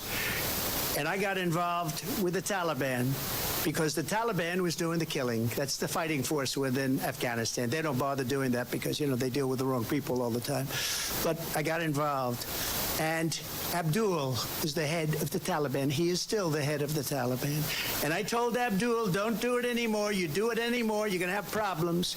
And he said, why do you send me a picture of my house? I said, you're going to have to figure that out, Abdul. And for 18 months, we had nobody killed. We did have an agreement negotiated by Mike Pompeo. It was a very good agreement. The reason it was good, we were getting out. We would have been out faster than them, but we wouldn't have lost the soldiers. We wouldn't have left many Americans behind, and we wouldn't have left $85 billion worth of brand new, beautiful military equipment behind. And just to finish, they blew it. The agreement said you have to do this, and they didn't do it. They didn't do it. The agreement was terminated by us because they didn't do what they were supposed to do. I want to move on. And these people did the worst withdrawal, and in my opinion, the most embarrassing moment in the history of our country. And by the way, that's why Russia attacked Ukraine, because they saw how incompetent she and her boss are. President Trump, thank you. I want to move on now to race and politics in this country. Mr. President, you recently said of Vice President Harris, quote, I didn't know she was black until a number of years ago when she happened to turn black, and now she wants to be known as black. I want to ask a bigger picture question here tonight. Why do you believe it's appropriate to weigh in on the racial identity of your opponent? I don't, and I don't care. I don't care what she is. I don't care. You make a big deal out of something. I couldn't care less. Whatever she wants to be is okay with me. But those were your words, so I'm asking. I don't know. I mean, all I can say is I read where she was not black, that she put out, and I'll say that. And then I read that she was black, and that's okay. Either one was okay with me. That's up to her. That's up to her. Vice President Harris, your thoughts on this? I think honestly, I think it's a tragedy that we have someone who wants to be president who has consistently, over the course of his career, attempted to use race to divide the American people. I do believe that the vast majority of us know that we have so much more in common than what separates us, and we don't want this kind of approach that is just constantly trying to divide us, and especially by race. And let's remember how Donald Trump started. He was a land. He owned land. He owned buildings. And he was investigated because he refused to rent property to black families. Let's remember, this is the same individual who took out a full-page ad in the New York Times calling for the execution of 5 young black and Latino boys who were innocent, the Central Park 5. Took out a full-page ad calling for their execution. This is the same individual who spread birther lies about the first black president of the United States. And I think the American people want better than that, want better than this, want someone who understands, as I do, I travel our country. We see in each other a friend. We see in each other a neighbor. We don't want a leader who is constantly trying to have Americans point their fingers at each other. I meet with people all the time who tell me, can we please just have discourse about how we're going to invest in the aspirations and the ambitions and the dreams of the American people? Knowing that regardless of people's color or the language their grandmother speaks, we all have the same dreams and aspirations and want a president who invests in those, not in hate and division. Vice President Harris, thank you. Lindsay? President Trump, this is now your 3rd time. This is the most divisive presidency in the history of our country. There's never been anything like it. They're destroying our country, and they come up with things like what she just said. Going back many, many years, when a lot of people, including Mayor Bloomberg, agreed with me on the Central Park 5, they admitted, they said, they pled guilty. And I said, well, if they pled guilty, they badly hurt a person, killed a person ultimately. And if they pled guilty, then they pled, we're not guilty. But this is a person that has to stretch back years, 40, 50 years ago, because there's nothing now. I built one of the greatest economies in the history of the world, and I'm going to build it again. It's going to be bigger, better, and stronger. But they're destroying our economy. They have no idea what a good economy is. Their oil policies, every single policy. And remember this, she is Biden. You know, she's trying to get away from Biden. I don't know the gentleman, she says. She is Biden. The worst inflation we've ever had, a horrible economy because inflation has made it so bad, and she can't get away with that. Thank you. Your time is up. I want to respond to that, though. I want to just respond briefly. Clearly, I am not Joe Biden, and I am certainly not Donald Trump. And what I do offer is a new generation of leadership for our country, one who believes in what is possible, one who brings a sense of optimism about what we can do instead of always disparaging the American people. I believe in what we can do to strengthen our small businesses, which is why I have a plan. Let's talk about our plans and let's compare the plans. I have a plan to give startup businesses $50,000 tax deduction, to pursue their ambitions, their innovation, their ideas, their hard work. I have a plan, $6,000 for young families for the first year of your child's life, to help you in that most critical stage of your child's development. I have a plan that is about allowing people to be able to pursue what has been fleeting in terms of the American dream by offering a help with down payment of $25,000 down payment assistance for first-time home buyers. That's the kind of conversation, I believe, David, that people really want tonight, as opposed to a conversation that is constantly about belittling and name-calling. Let's turn the page. Vice President Harris, forward. Thank you. Let's turn to policy. President Trump, we have to move on. President Trump. Let's turn to policy, please. She has a plan to defund the police. She has a plan to confiscate everybody's gun. President Trump, she we has do a have to plan move on to to not other allow issues. fracking in Pennsylvania or anywhere else. Okay, that's what her plan is until just recently. I just need Lindsay, to go ahead. respond. No, Because, no, the President former Trump, president has said something twice that I need to respond to. I'm sorry. We're going to move on, Vice President Harris. President Trump, this is now your 3rd time running for president. You have long vowed to repeal and replace the Affordable Care Act, also known as Obamacare. You have failed to accomplish that. You now say you're going to keep Obamacare, quote, unless we can do something much better.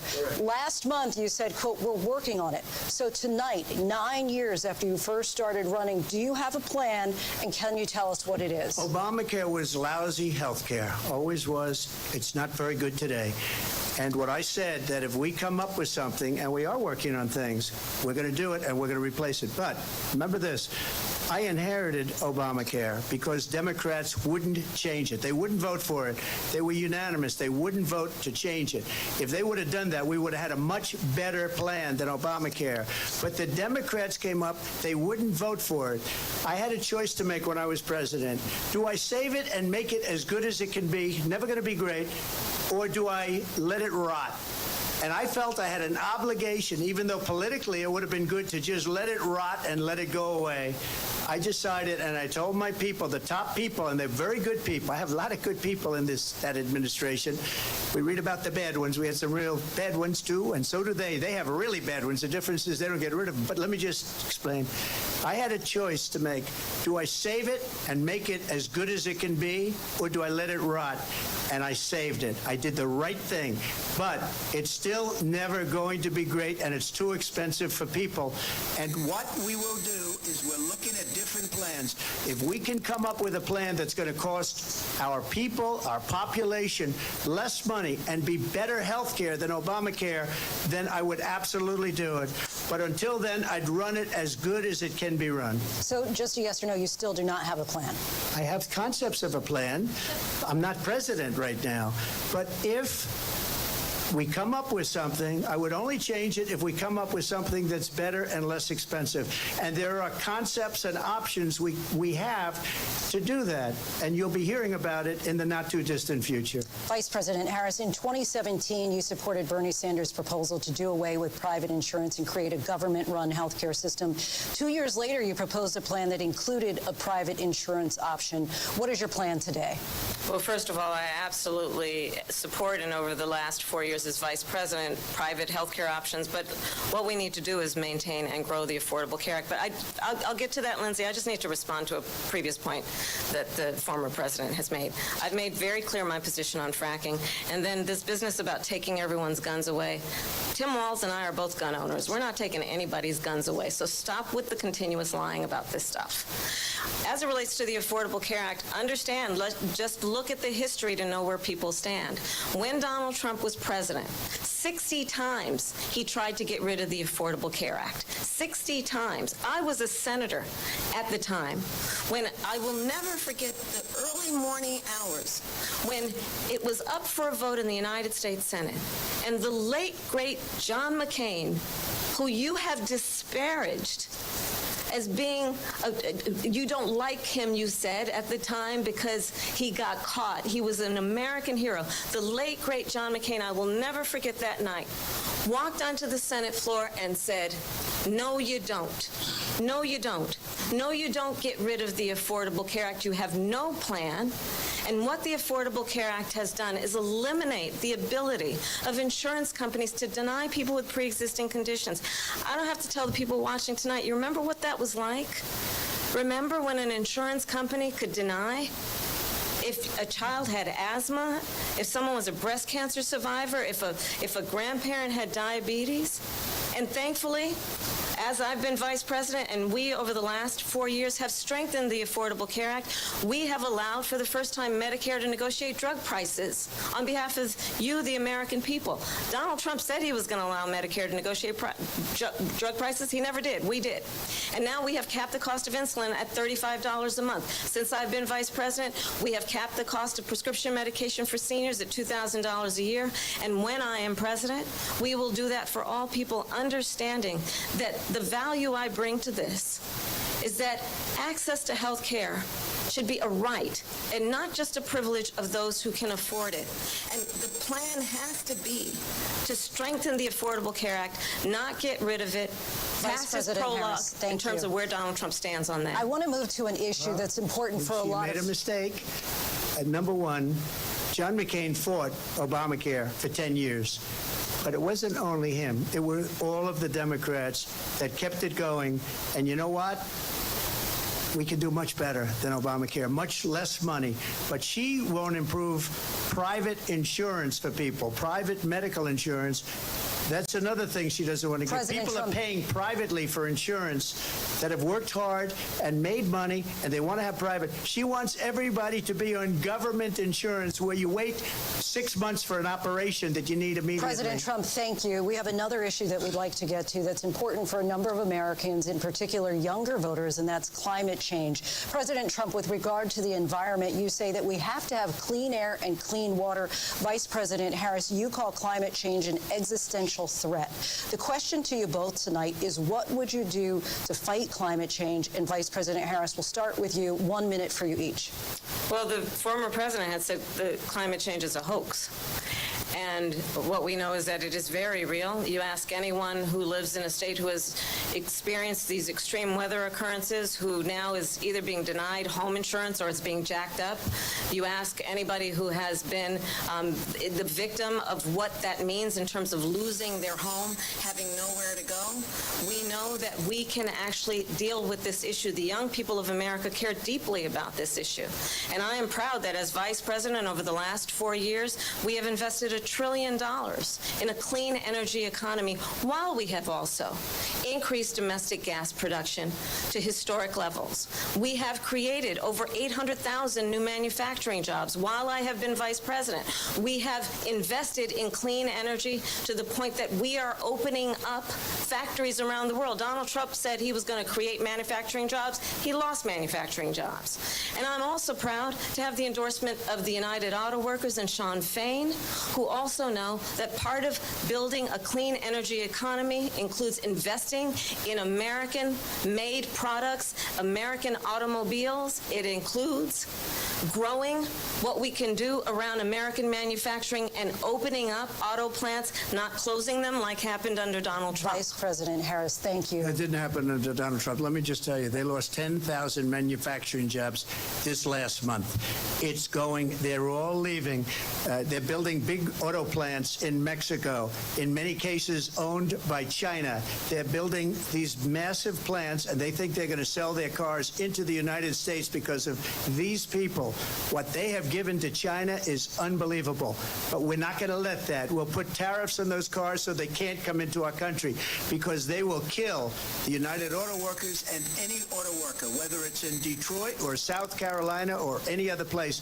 What they've done to business and manufacturing in this country is horrible. We have nothing because they refuse. You know, Biden doesn't go after people because supposedly China paid him millions of dollars. He's afraid to do it. Between him and his son, they get all this money from Ukraine. They get all this money from all of these different countries. And then you wonder, why is he so loyal to this one, that one, Ukraine, China? Why is he? Why did he get $3.5 million from the mayor of Moscow's wife? Why did she pay him $3.5 million? This is a crooked administration, and they're selling our country down the tubes. President Trump, thank you. Thank you. We'll be right back with closing statements from both of our candidates. An historic night, this ABC News presidential debate from Philadelphia. Back in a moment.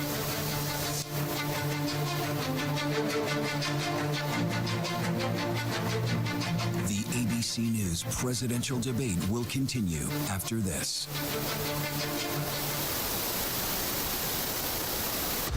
Baywatch is a fantasy. Baywatch was sexy. Baywatch was the #1 show in the world. When you hear that theme song, I had no idea how much fun I was going to have. It was addicting. People were just eating that stuff alive. it was a wild time, and I was a wild chick.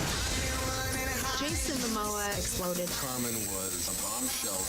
Anderson was an icon. Pamela was the sweet girl from Canada who came to get the American dream. I'm really proud of everything I've done. Almost. Baywatch was a whirlwind of epic highs and bitter lows. It was a lot of pressure. Everybody was disposable, and if you didn't fit into their brand, you were gone. Greed and lust, fame. Everyone likes to watch sexy things. Betrayal is one of the hardest types of trauma to overcome. This is her knight in shining armor. Everything felt right. All of a sudden, I found this hidden folder. I opened it. I don't think I can say it. I'm sorry. It was shocking. My stomach just dropped. He just really didn't think I had it in me to be something. So I did. Betrayal, A Father's Secret, the all-new season on Hulu. You're 24. He's 54. Yeah. It just seemed like I had met my soulmate. You fired 4 times. Friday, 2020 is all new. The 32-year-old former ballerina, the center of the so-called Black Swan trial. Here we go. You haven't spoken out before. Why did you decide to talk now? The stunning all-new 2020 premieres Friday at 9 Central on ABC. Nominations, mornings, evenings, late night, weekends, streaming 24/7. 40 Emmy nominations. Thank you for making ABC News America's #1 news. Get ready, America, every Friday. The hottest trends, styles, and must-have. What's the right stuff to buy right now? I really love that. It's time to buy the right stuff. Yes. And save big time, too. The right stuff. Fridays on GMA. You're going to love it. This is Impact by Nightline. Are you kidding me? My sense was that everybody around him was afraid of him. Brittany describes having a secret abortion that not even her family knew about. What's going on with Kate? What is the relationship like between Harry and William today? What did people start to say? You look great. Are you on Ozempic? I told the kids, I said, I'm not even going to let you eat breakfast until you get your chores done. She talks about tough love and harsh punishment. No, it's abuse. I think Scott Peterson murdered his wife and his child. Prove me wrong. Do you feel the church accepted abuse? Yep, that's him. Yep. Ready? Does your church protect sexual predators? How do you top the most watched season yet? Fabulous. It's a bit erotic, a bit exotic. You have no idea. Impact by Nightline. The all-new season premieres this September, only on Hulu. If you were coming of age in the 1980s, the Brat Pack was near the center of your cultural awareness. But for those of us experiencing it from the inside, the Brat Pack was something very different. If you could have the Brat Pack name not exist, would you? I hated the Brat Pack. What a disaster. Why did we take it as an offense? Andrew? I'm not going to say we were the Beatles or anything. Well, we didn't fill Shea Stadium. 1985? I think we could have. Let's go. We are heading into the unknown. Oh my gosh. We just saw what no one has seen before. It doesn't get any more cutting edge than this.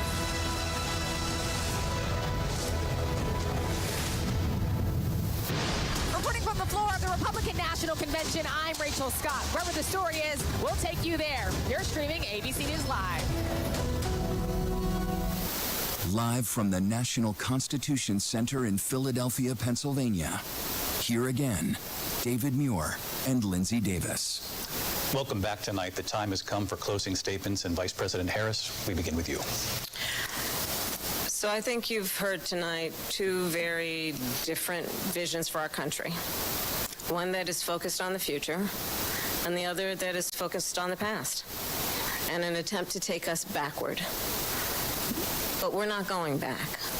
And I do believe that the American people know we all have so much more in common than what separates us. And we can chart a new way forward. And a vision of that includes having a plan, understanding the aspirations, the dreams, the hopes, the ambition of the American people, which is why I intend to create an opportunity economy, investing in small businesses, in new families, in what we can do around protecting seniors, what we can do that is about giving hardworking folks a break and bringing down the cost of living. I believe in what we can do together. That is about sustaining America's standing in the world and ensuring that we have the respect that we so rightly deserve, including respecting our military and ensuring we have the most lethal fighting force in the world. I will be a president that will protect our fundamental rights and freedoms, including the right of a woman to make decisions about her own body and not have her government tell her what to do. I'll tell you, I started my career as a prosecutor. I was a DA, I was an attorney general, a United States senator, and now vice president. I've only had one client, the people. And I'll tell you, as a prosecutor, I never asked a victim or a witness, are you a Republican or a Democrat? The only thing I ever asked them, are you okay? And that's the kind of president we need right now. Someone who cares about you and is not putting themselves first. I intend to be a president for all Americans and focus on what we can do over the next 10 and 20 years to build back up our country by investing right now in you, the American people. Vice President Harris, thank you. President Trump? So she just started by saying she's going to do this, she's going to do that, she's going to do all these wonderful things. Why hasn't she done it? She's been there for 3.5 years. They've had 3.5 years to fix the border. They've had 3.5 years to create jobs and all the things we talked about. Why hasn't she done it? She should leave right now, go down to that beautiful White House, go to the Capitol, get everyone together and do the things you want to do, but you haven't done it, and you won't do it because you believe in things that the American people don't believe in. You believe in things like we're not going to frack, we're not going to take fossil fuel, we're not going to do things that are going to make this country strong, whether you like it or not. Germany tried that, and within 1 year they were back to building normal energy plants. We're not ready for it. We can't sacrifice our country for the sake of bad vision. But I just ask one simple question. Why didn't she do it? We're a failing nation. We're a nation that's in serious decline. We're being laughed at all over the world. All over the world they're laughed. I know the leaders very well. They're coming to see me. They call me. We're laughed at all over the world. They don't understand what happened to us as a nation. We're not a leader. We don't have any idea what's going on. We have wars going on in the Middle East. We have wars going on with Russia and Ukraine. We're going to end up in a third world war, and it'll be a war like no other because of nuclear weapons, the power of weaponry. I rebuilt our entire military. She gave a lot of it away to the Taliban. She gave it to Afghanistan. What these people have done to our country, and maybe toughest of all, is allowing millions of people to come into our country. Many of them are criminals, and they're destroying our country. The worst president, the worst vice president in the history of our country. President Trump, thank you. And that is our ABC News presidential debate from here in Philadelphia at the National Constitution Center. I'm Lindsay Davis. And I'm David Muir. Thank you for watching here in the U.S. and all over the world, and from all of us here at ABC News. Good night.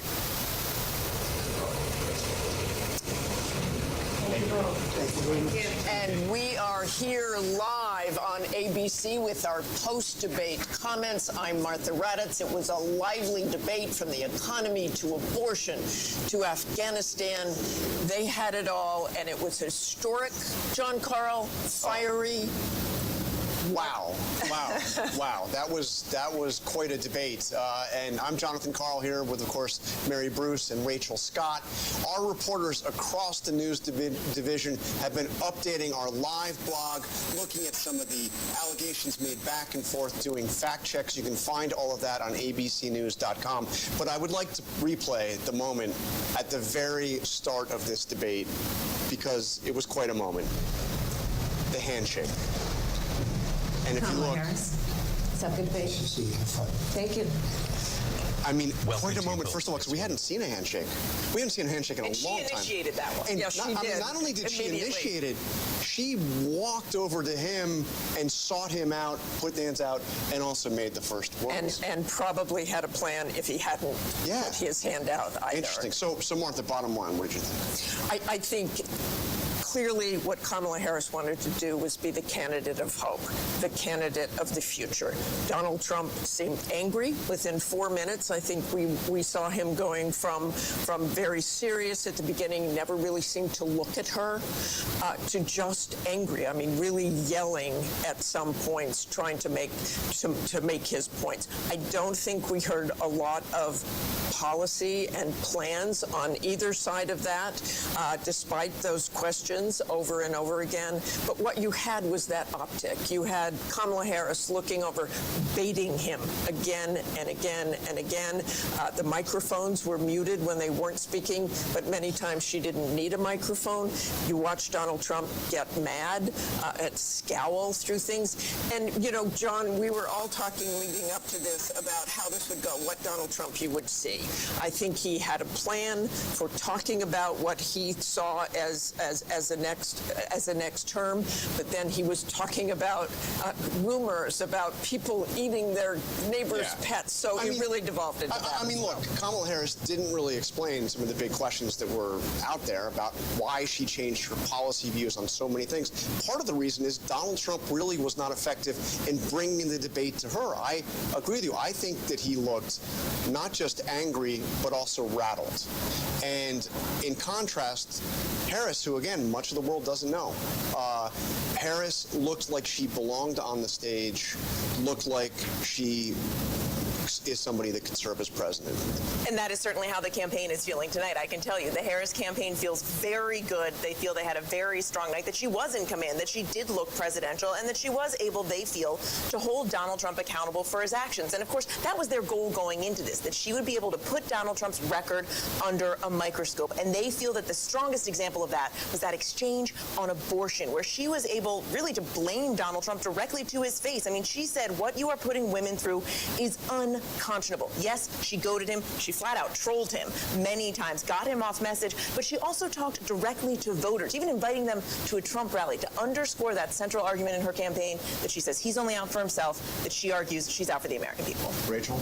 Yeah, well, look, the Trump campaign is going to be seizing on the fact that Vice President Kamala Harris did not do a great job today really explaining her policy shifts, right? And that is what they have been seizing on. They're really trying to define her for voters when voters have a lot of questions about her policy positions. At the same time, though, almost every single thing that Vice President Kamala Harris said tonight got under Trump's skin. And that is exactly what his allies and his advisors did not want to see. I can tell you, I do not think that part of Donald Trump's debate prep was people eating dogs in Springfield or comparing rally sizes. They wanted him to stay focused on the issues, especially the ones that he has an edge on Harris, economy and immigration. I mean, you want to get under Donald Trump's skin, you question the people at his rallies. And that was something else. Martha, you have? I have with us right now Governor Tim Walz, of course, the Democratic vice presidential candidate. Welcome, Governor Walz. How are you feeling? What's your reaction to the debate tonight? Martha, I'm feeling great because what I knew, and I think so many knew, and now many Americans know, is you saw a president for all America in Kamala Harris. You saw the confidence, you saw the vision, you saw the poise, and you saw the compassion for people, understanding she spoke about an economy that moves us forward, moves all of us forward, lets everybody be a part of it. And she continued to lay that out, whether it's reproductive freedom or how we start small businesses or making home ownership easier. And on the other side, you saw a nearly 80-year-old Donald Trump, angry, unhinged, and as you've been discussing, talking about things that are deeply concerning because they make no impact on the American public. He shouldn't be anywhere near the White House. And I have to tell you, if it weren't so dangerous, it reminds you of an old man yelling at the clouds. That was his thing. Get off my yard. That's what he did tonight. Contrast that with the voice of Harris laying out the question for everything that matters. So I think country can see what happened tonight. We'll keep pushing forward. That's the way that the country wants to see our politics be. She laid it out clearly. Donald Trump brought nothing tonight. Anger, resentment. Governor Walz, I do want to ask you, she did not answer questions on abortion restriction. She never really answered that question. Can you clear that up, where the Harris-Walz ticket stands on that? Certainly, and you couldn't get any different than this. The reinstitution of Roe versus Wade, what was the law of the land for 52 years, you saw this in there. And him pushing back to the states, she's exactly right. It's people like Amanda in Texas, which everybody saw on the stage in Chicago, nearly bleeding out, having sepsis twice because she can't get the care. She's been absolutely clear on this. Everything Donald Trump said, that is untrue. The clarity of this is Roe. When you have Roe, you have the protections in place where women make their own decisions with their health care providers, not Donald Trump. Okay, thanks so very much for joining us, Governor Walz. John? And we have the other side of the ticket. We have Senator J.D. Vance, Donald Trump's running mate, joining us now. Senator Vance, thank you for joining us. Thanks, John. I appreciate it. So I want to get to one part in the debate where you came up. Donald Trump was asked if he would veto a national abortion ban. He didn't answer the question, suggested, I guess, that he wouldn't. And then it was pointed out that you, in fact, said not that long ago that he would veto a national abortion ban. Can you explain the mix-up here? Well, I think the president's been very clear that he doesn't want a national abortion ban. I think in some ways he finds the question a little bit ridiculous because why are we asking him about legislation that's never going to actually happen and why he would veto it or not veto it when he says very explicitly that he doesn't support a national abortion ban and he wants these policies to be made by the states. But I think there's a deeper and more important issue here in this debate, which is that you had Kamala Harris effectively echoing platitude after platitude after platitude. The American people can't pay their grocery bills on platitudes. They can't put their kids in a house on platitudes. And Kamala Harris had a lot to say, but very little actual substance behind it for how she's going to lower grocery prices, secure the border, and make housing more affordable in this country. She's been the vice president for 3.5 years. She can't run on a record, and she apparently can't run on much of her plans either because it's just a lot of slogans and not a whole lot of substance. But Senator Vance, why won't he just say that he would veto the national abortion ban? And by the way, had you spoken to him about it before you weren't put in a position to answer that question? No, I hadn't spoken to him about it because, again, Donald Trump thinks the question is absurd because he doesn't support a national abortion ban, and he's been explicit about it. And, John, I think that it's so preposterous for the media to focus so much on an issue where Donald Trump has been crystal clear and not on the fact that people can't afford groceries and housing because of Kamala Harris's policies. This election is actually quite simple, and Kamala Harris and apparently the media would like to distract Americans on issues, by the way, that Donald Trump's been crystal clear about, but they're not talking nearly enough. This debate didn't talk nearly enough about the fact that Americans are struggling because they can't afford groceries, they can't afford housing, and a lot of their kids are dying of fentanyl overdoses because Kamala Harris has let the Mexican drug cartels take over the southern border. This is a disgrace what's going on in our country, John, and we could do so much better if we just had better leadership. We've got the best workers, the most beautiful country, the best natural resources, but Kamala Harris's leadership is squandering the great benefits of this country. It's why we've got to get back to Donald Trump's leadership. Senator, by the way, I asked because he hadn't been crystal clear and he said something different than what you said. That's why I was seeking clarification. But let me ask you about this for just very quickly. I heard Donald Trump before this debate describe Kamala Harris as, I'll just read a few of them, a low IQ individual, somebody who doesn't have the mental capacity to be president, really dumb, unable to put two sentences together. Is that what you saw on the stage tonight? John, what I saw was a lot of slogans. I think the American people are smart, and Kamala Harris talks to them like they're children. She repeats these ridiculous platitudes where if you actually think about what she said, you realize that it doesn't make any sense. She talks a lot about her plans, but then her plans, when you analyze the substance, don't make any sense. And more importantly, John, the American people don't get fed on plans. She has been the vice president for 3.5 years. What she can't do, refuses to do, and has no ability to do is to say, I accomplished lower prices because she didn't, or I accomplished lower housing prices because she didn't, or I secured the southern border because she didn't do that. She has failed as vice president, and the fundamental question is, do we want to give her a promotion? I think the answer has to be no, John. All right, Senator Vance, thank you for joining us. Mary. One thing both sides can agree on, this was a consequential night in this race. More reaction when we come back. Stay with us.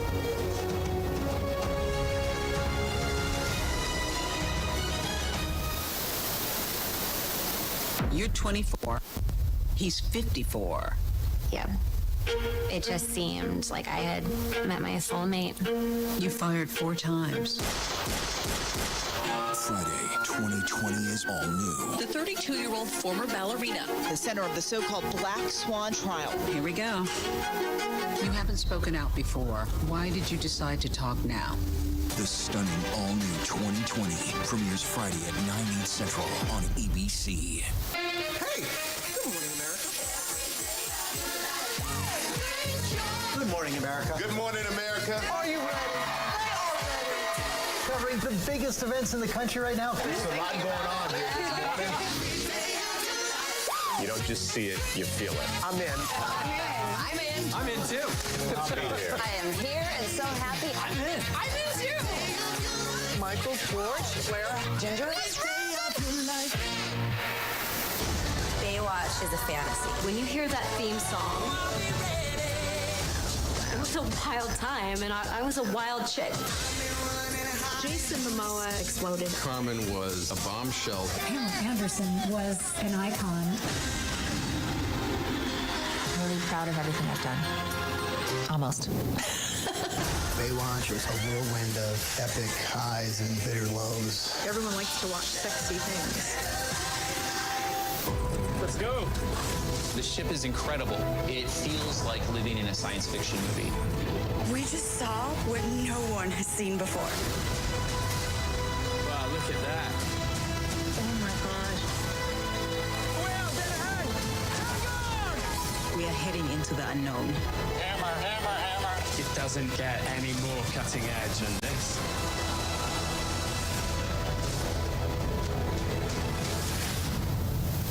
What's good to watch, read? Where can I get a great deal on what I'm just dying to buy? Oh, it's all right here. GMA Life. All the exclusive and buzziest celebrity good stuff. Deals and steals with amazing savings and the coolest lifestyle tips from Good Morning America. I love that so much. GMA Life. Streaming weekends on ABC News Live. Your weekend just got a little better with GMA Life. Traveling with the president in Paris, I'm Mary Bruce. Wherever the story is, we'll take you there. You're streaming ABC News Live. Let's go. The ship is incredible. It feels like living in a science fiction movie. We just saw what no one has seen before. Wow, look at that. Oh my gosh. Well, dead ahead. We are heading into the unknown. Hammer, hammer, hammer. It doesn't get any more cutting edge than this.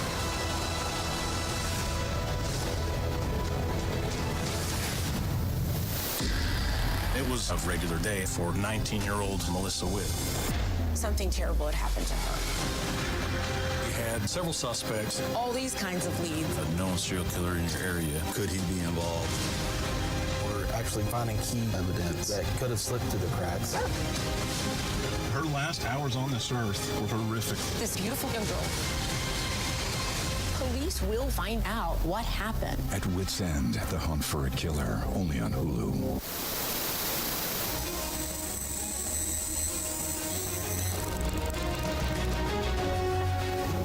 We're back now here at the National Constitution Center in Philadelphia and with Chris Christie. So, Governor Christie, you heard the debate, remarkable debate. Bottom line, what'd you think? She was exquisitely well prepared. She laid traps, and he chased every rabbit down every hole instead of talking about the things that he should have been talking about. This is the difference between someone who's well prepared and someone who's unprepared. Whoever did debate prep for Donald Trump should be fired. He was not good tonight at all. And what Harris did was what she had to do, which was to prove that she belonged on that stage. She has a voice that wants to try to unite the country. And Donald Trump spent more time talking about people eating pets, people at his rallies, and whether he had more or less than he did about the economy. And that is a huge fail tonight. I think what we're going to see is that Kamala Harris is now being seen by a lot of voters as a potential president. That's what she needed to accomplish tonight. Trump better get to work or he's going to lose this election. Characteristically blunt assessment from Governor Chris Christie. Thank you, Governor. Mary? All right, let's go to former DNC Chair Donna Brazile. So, Donna, you have certainly studied many a debate in your career. How does this one compare?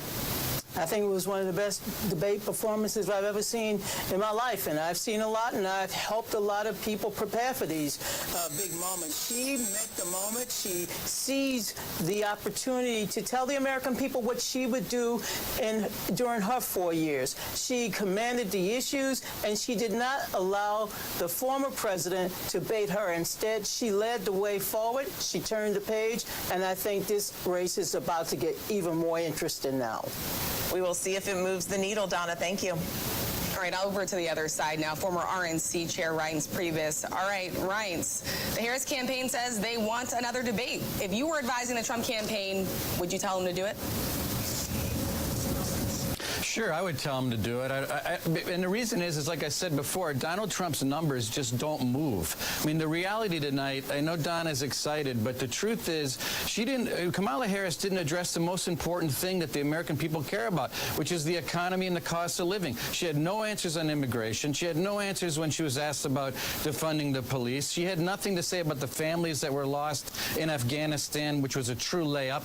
She should have been fact-checked a lot more on some of the things she said in regard to this comment about a bloodbath, which was about the auto industry. So, look, I think a lot of things were not said tonight that she needed to say in order to move the numbers, and I don't think Donald Trump's numbers move at all. They haven't moved at all for months. Reince Priebus, Donna Brazil, both thank you for your time. All right, well, I got to say, again, what a incredible debate, consequential debate, no doubt. I don't know how many votes will actually be moved. I don't know how many persuadable voters are actually out there. But Kamala Harris had a chance here to introduce herself to the country, to people who know who she is but don't know where she stands. Now, you could debate how much she did in terms of the specifics of where she stands, but she stood up there, and I think it was very significant to hear Chris Christie say that she acted like she seemed like she belonged. Exactly, and Chris was clearly impressed with that. But to your point, John, what matters is what the voters think. Kamala Harris was hurling things against Donald Trump, and he's been convicted, and January 6th and everything else she could throw at him.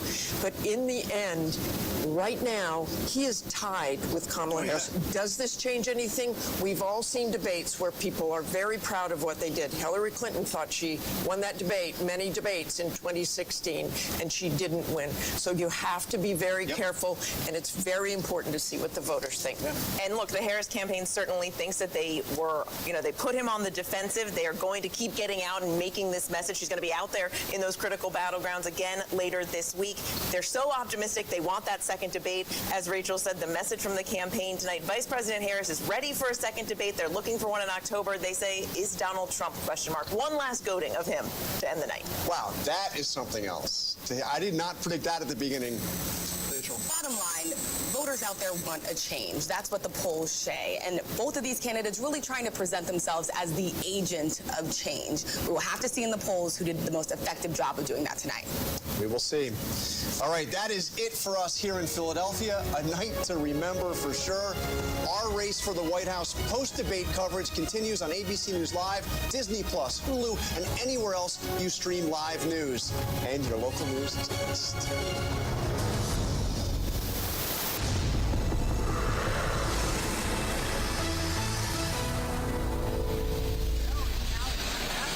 And thank you so much for joining us on this special edition of ABC News Live, the race for the White House. I'm Wade Johnson. We are live from the spin room here in Philadelphia. You can see all the people gathering and the spin that's going on behind me after that historic face-off between former President Donald Trump and Vice President Kamala Harris. A pivotal night in a historically close presidential race. It started with a handshake and a nice to see you, but then the candidates held nothing back. Take a look.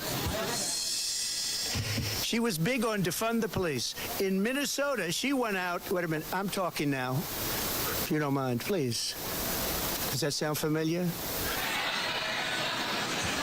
For 90 minutes, highlighting their vast differences on everything from America's involvement in foreign wars to abortion rights and immigration. The former president promising to strengthen the economy, while Harris offered a vision for a less divided country. We see in each other a friend. We see in each other a neighbor. We don't want a leader who is constantly trying to have Americans point their fingers at each other. And I'm going to build it again. It's going to be bigger, better, and stronger. Our polls showing the race still neck and neck within the margin of error, including in the battleground states. But the question on many people's minds right now is who won the night on this first and likely last face-off in the race for president. We have live team coverage from the National Constitution Center and here in the spin room. We begin with our Jay O'Brien covering it all. Kamala Harris. Tonight, the historic face-off. Vice President Kamala Harris and former President Donald Trump going head-to-head in their first and what will likely be their only debate before Election Day. If she becomes president, this country doesn't have a chance of success. She has no policy. Everything that she believed 3 years ago and 4 years ago is out the window. I'm going to actually do something really unusual, and I'm going to invite you to attend one of Donald Trump's rallies. What you will also notice is that people start leaving his rallies early out of exhaustion and boredom. And I will tell you, the one thing you will not hear him talk about is you. Trump lashing out. It's just been so bad. It's so ridiculous. Trump in his 7th presidential debate. Harris, her first.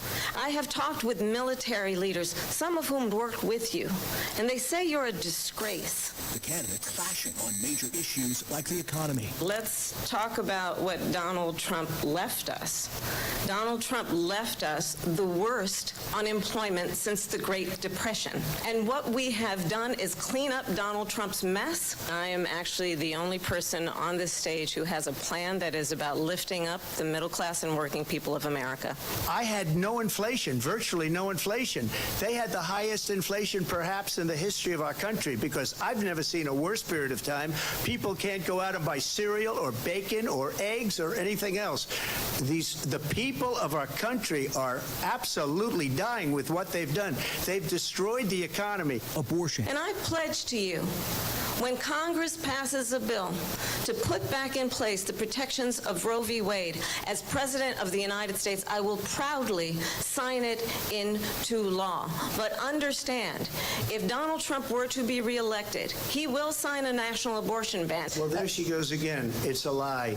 I'm not signing a ban. Now, I believe in the exceptions for rape, incest, and life of the mother. She said she'll go back to Congress. She'll never get the vote. It's impossible for her to get the vote. And immigration. I'm the only person on this stage who has prosecuted transnational criminal organizations for the trafficking of guns, drugs, and human beings. They've destroyed the fabric of our country.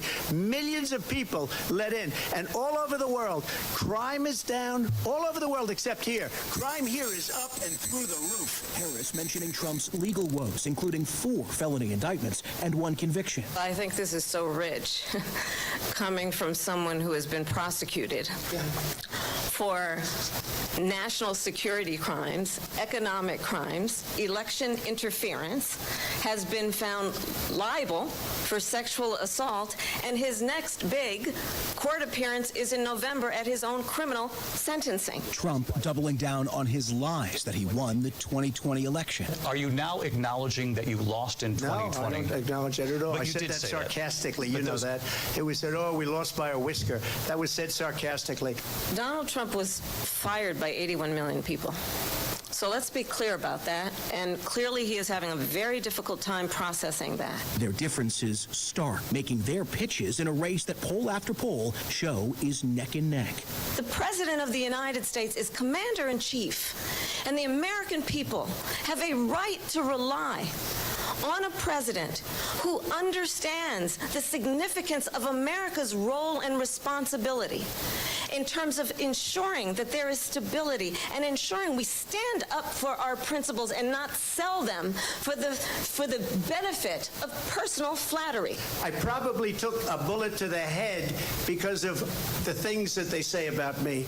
They talk about democracy. I'm a threat to democracy. They're the threat to democracy with a fake Russia. Plenty of big moments in the debate tonight. So joining us now is former Congressman Cedric Richmond, who's now co-chair for the Harris-Walz campaign. Mr. Richmond, thank you so much for joining us. We appreciate it. Heading into tonight's debate, the polls were showing that Kamala Harris still needed to tell her story, that voters wanted to know more about her and the issues and where she stood on the positions that matter to the voters. How do you think she did tonight? Well, I think rightfully so. I think voters deserve to know the candidates that they're voting for. And I think she did an excellent job tonight talking about not only her values, but talking about her plan for the American people.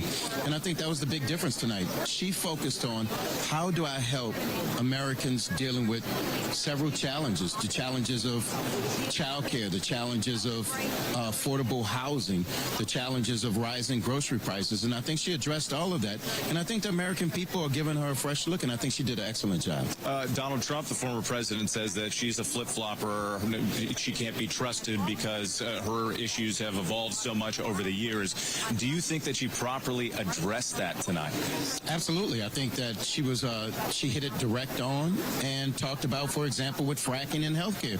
She said she wouldn't ban fracking as vice president. She didn't ban fracking, and she has no intention on banning fracking. When she talked about healthcare, she said her values was always that healthcare should be a right and not a privilege just for the rich. And she talked about how to expand healthcare. So I think she did a very good job of going into her policies and how they align with her values as growing up in a middle-class family and how that relates to the families in the United States right now. Another thing heading into tonight, the polls showed that voters, for the most part, trusted Trump more on some key issues like immigration and the economy.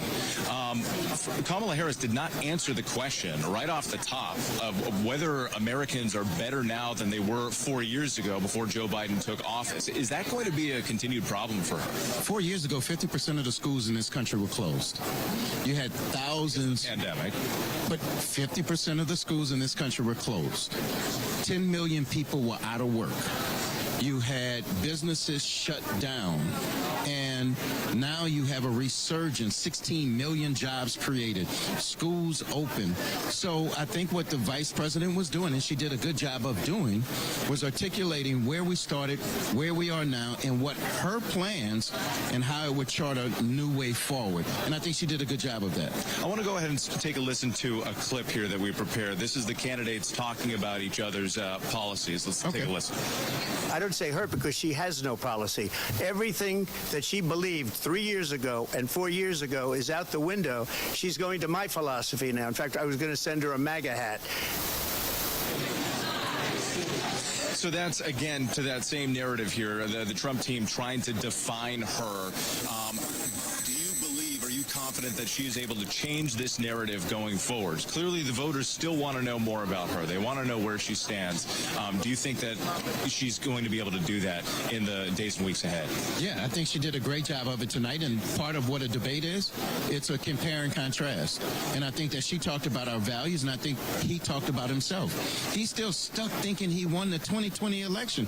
In fact, that was the lowest point on the dials when he still rehashed that he won the election in 2020.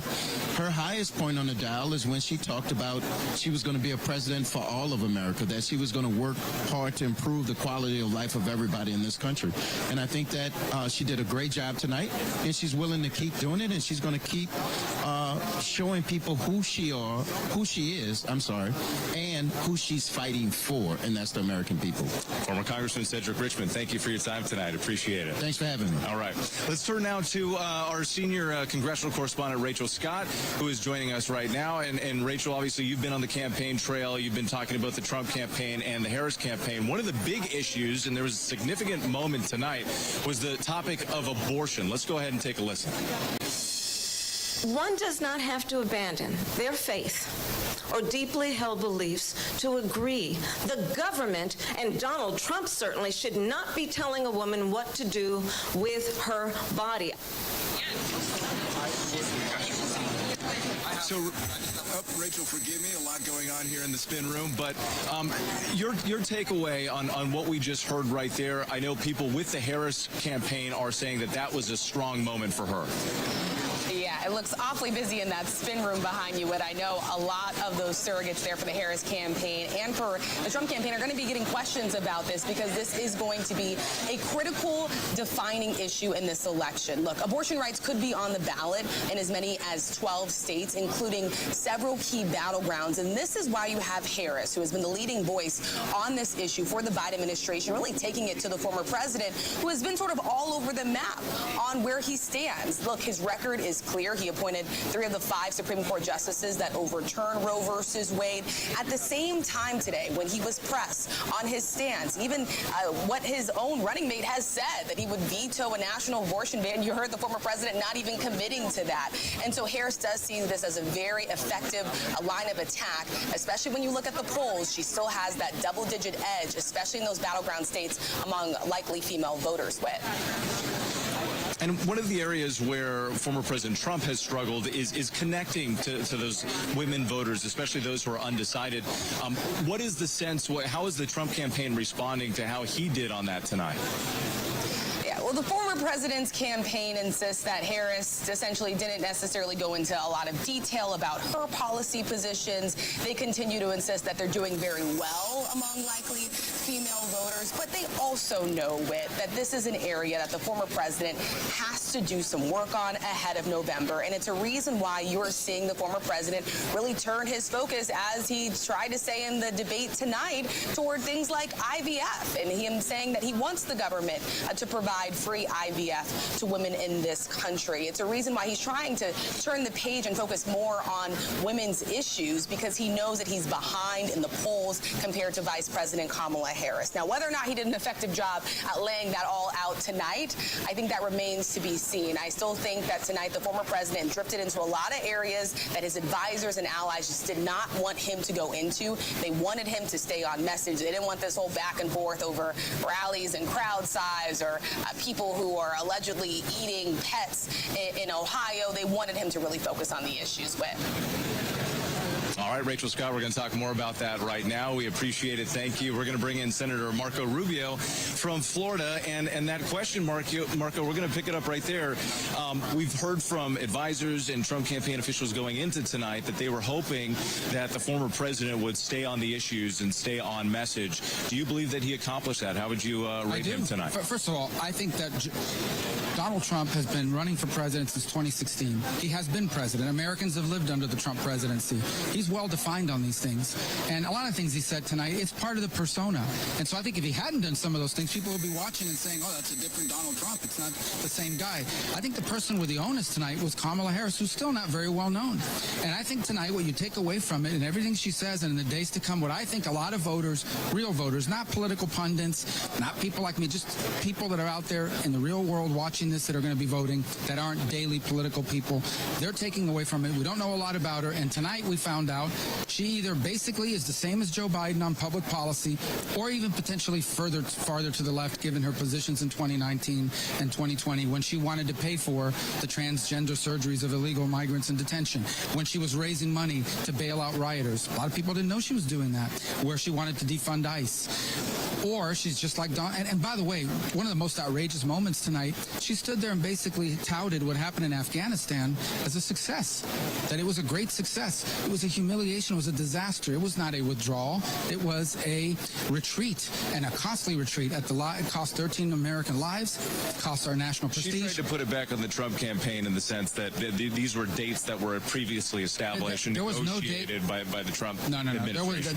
If that's what she said, that's a lie, because there was no dates that said the Taliban runs you out. What happened there basically was the Taliban forced the Afghan government that she was bragging about. It just collapsed. They just abandoned their posts. They ran us out of the country. They gave us 72 hours to get out, and we had to leave behind $90 billion worth of equipment that they were just parading around the other day. That was not a part of any Trump plan. That most certainly was not part. That was a result of the collapse of that government due to the malpractice of the State Department and the Department of Defense. Not a single person's been fired for it.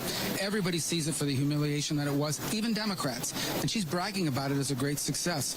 But there's a lot more to unpack here. Tonight, for the first time, that 25% of Americans that say they wanted to learn more about her, they're beginning to learn that, in fact, she was not born on July 24th of this year. She was vice president. She's been there when 50% increases happened in our groceries bill. She's been in the White House when over over 10 million people have entered this country unlawfully over the last 3.5 years. Can I ask you about immigration? Yeah. Obviously, this is something that you've spoken about, and so has the former president. Polls show that Americans, voters, at least right now, trust former President Trump more on the issue of abortion. But does it help his case when he comes out? Immigration. On immigration, forgive me. On immigration, but does it help his case when he comes out and talks about things like, migrants kidnapping and eating pets in Ohio? Does that help his there's case? people, listen, I don't know if that's true or not true. And what he said tonight was that there are people out there putting that on social media. Government officials have told us that. The city manager said they had no reports of it, but there are actual people, real people who are claiming this, and that it's happening in Springfield, Ohio, that's had like an influx of 15 or 20 million migrants brought here under this parole program, and that's claims that people are making, and that's what he's pointing to. But irrespective of that, beyond it, the people, I was just in Ohio last week, and people were talking about Springfield, and what they were saying is it has been a real burden on, that same city manager, I believe, was the one that came out and said, we have a housing crisis, because they flooded our community with people that were brought in under the Biden parole program. The Biden immigration program has been a complete and absolute disaster. It has led to 9 or 10 million people coming into this country unlawfully, including people they claim they vetted that turn out to be members of a very violent Venezuelan gang that is now terrorizing New York City, Chicago, parts of Florida, and Aurora, Colorado, as was pointed out tonight. She has to answer for that. She's been there when all this was happening.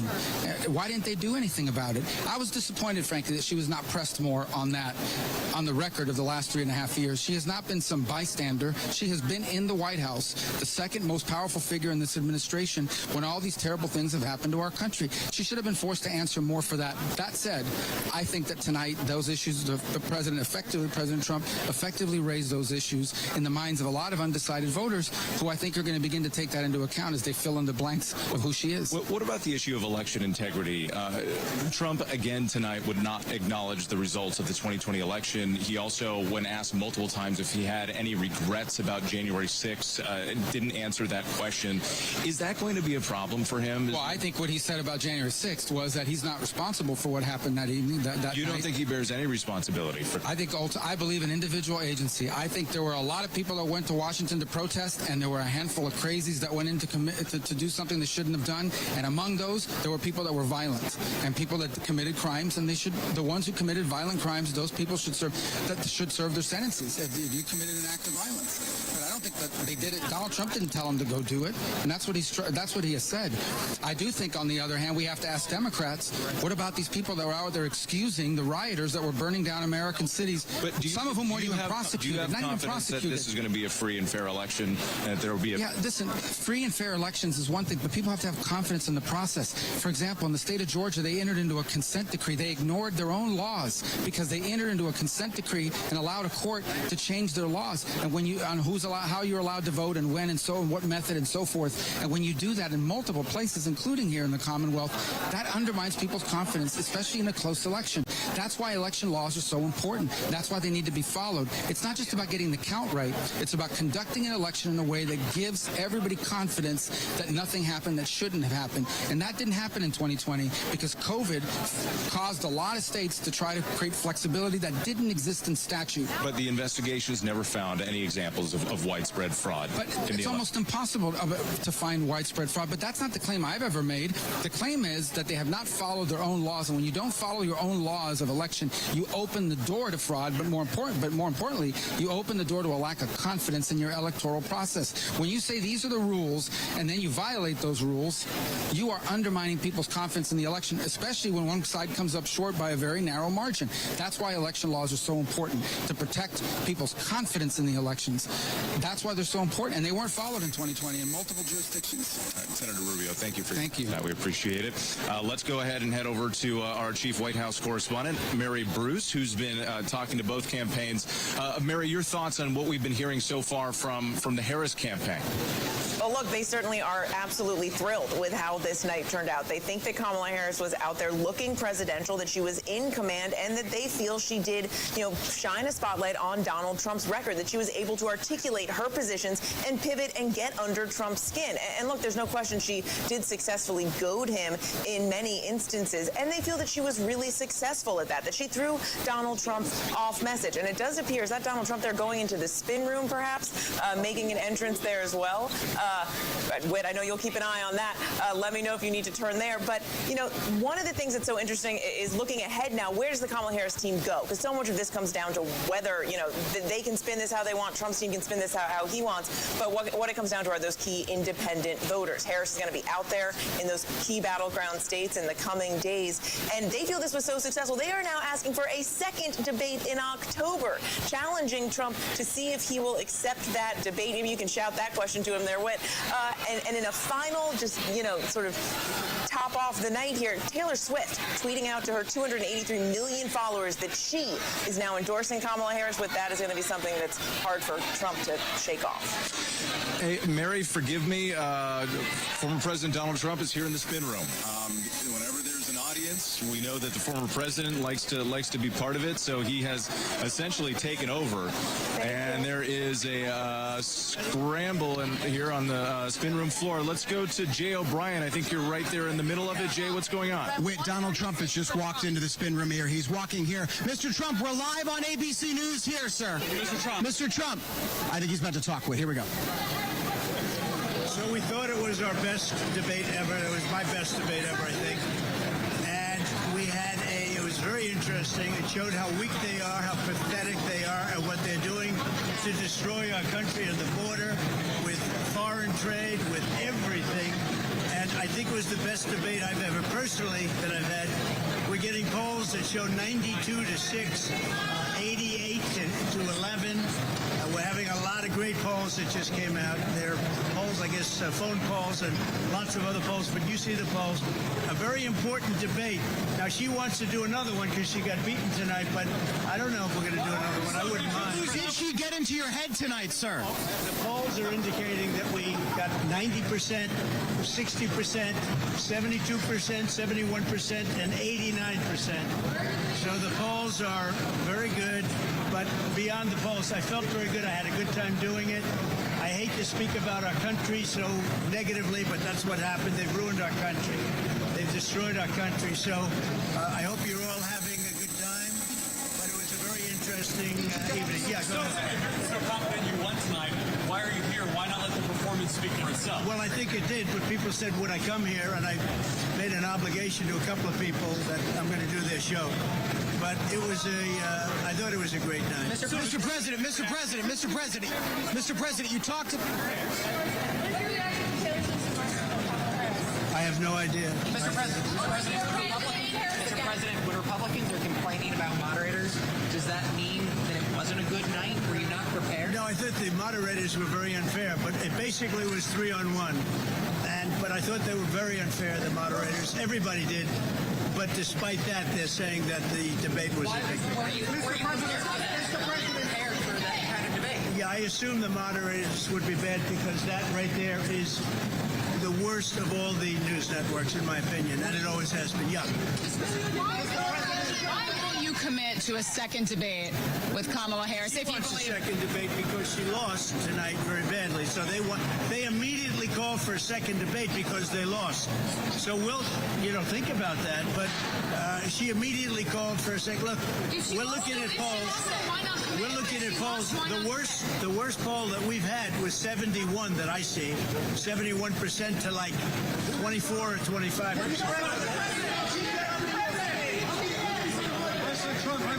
We'll look at it. All right, Whit. So if you still have me, he's walked a little bit away from our camera. Now he's at the edge there. You won't be able to hear him well. But one of the things you did hear was a question just asked by our Catherine Folders asking, why not commit to another debate if you believe that you won? He said he believes he won this debate, but then he was also asked, why be here in the spin room spinning about this debate if it's a debate that you believe was a clean win? We're going to try to get you as close as we can to Donald Trump, but I don't think you're going to be able to hear. Let me try to get my mic in there and see if you can hear Whit if you're still going through my camera here. Yeah, we're listening. Let's see.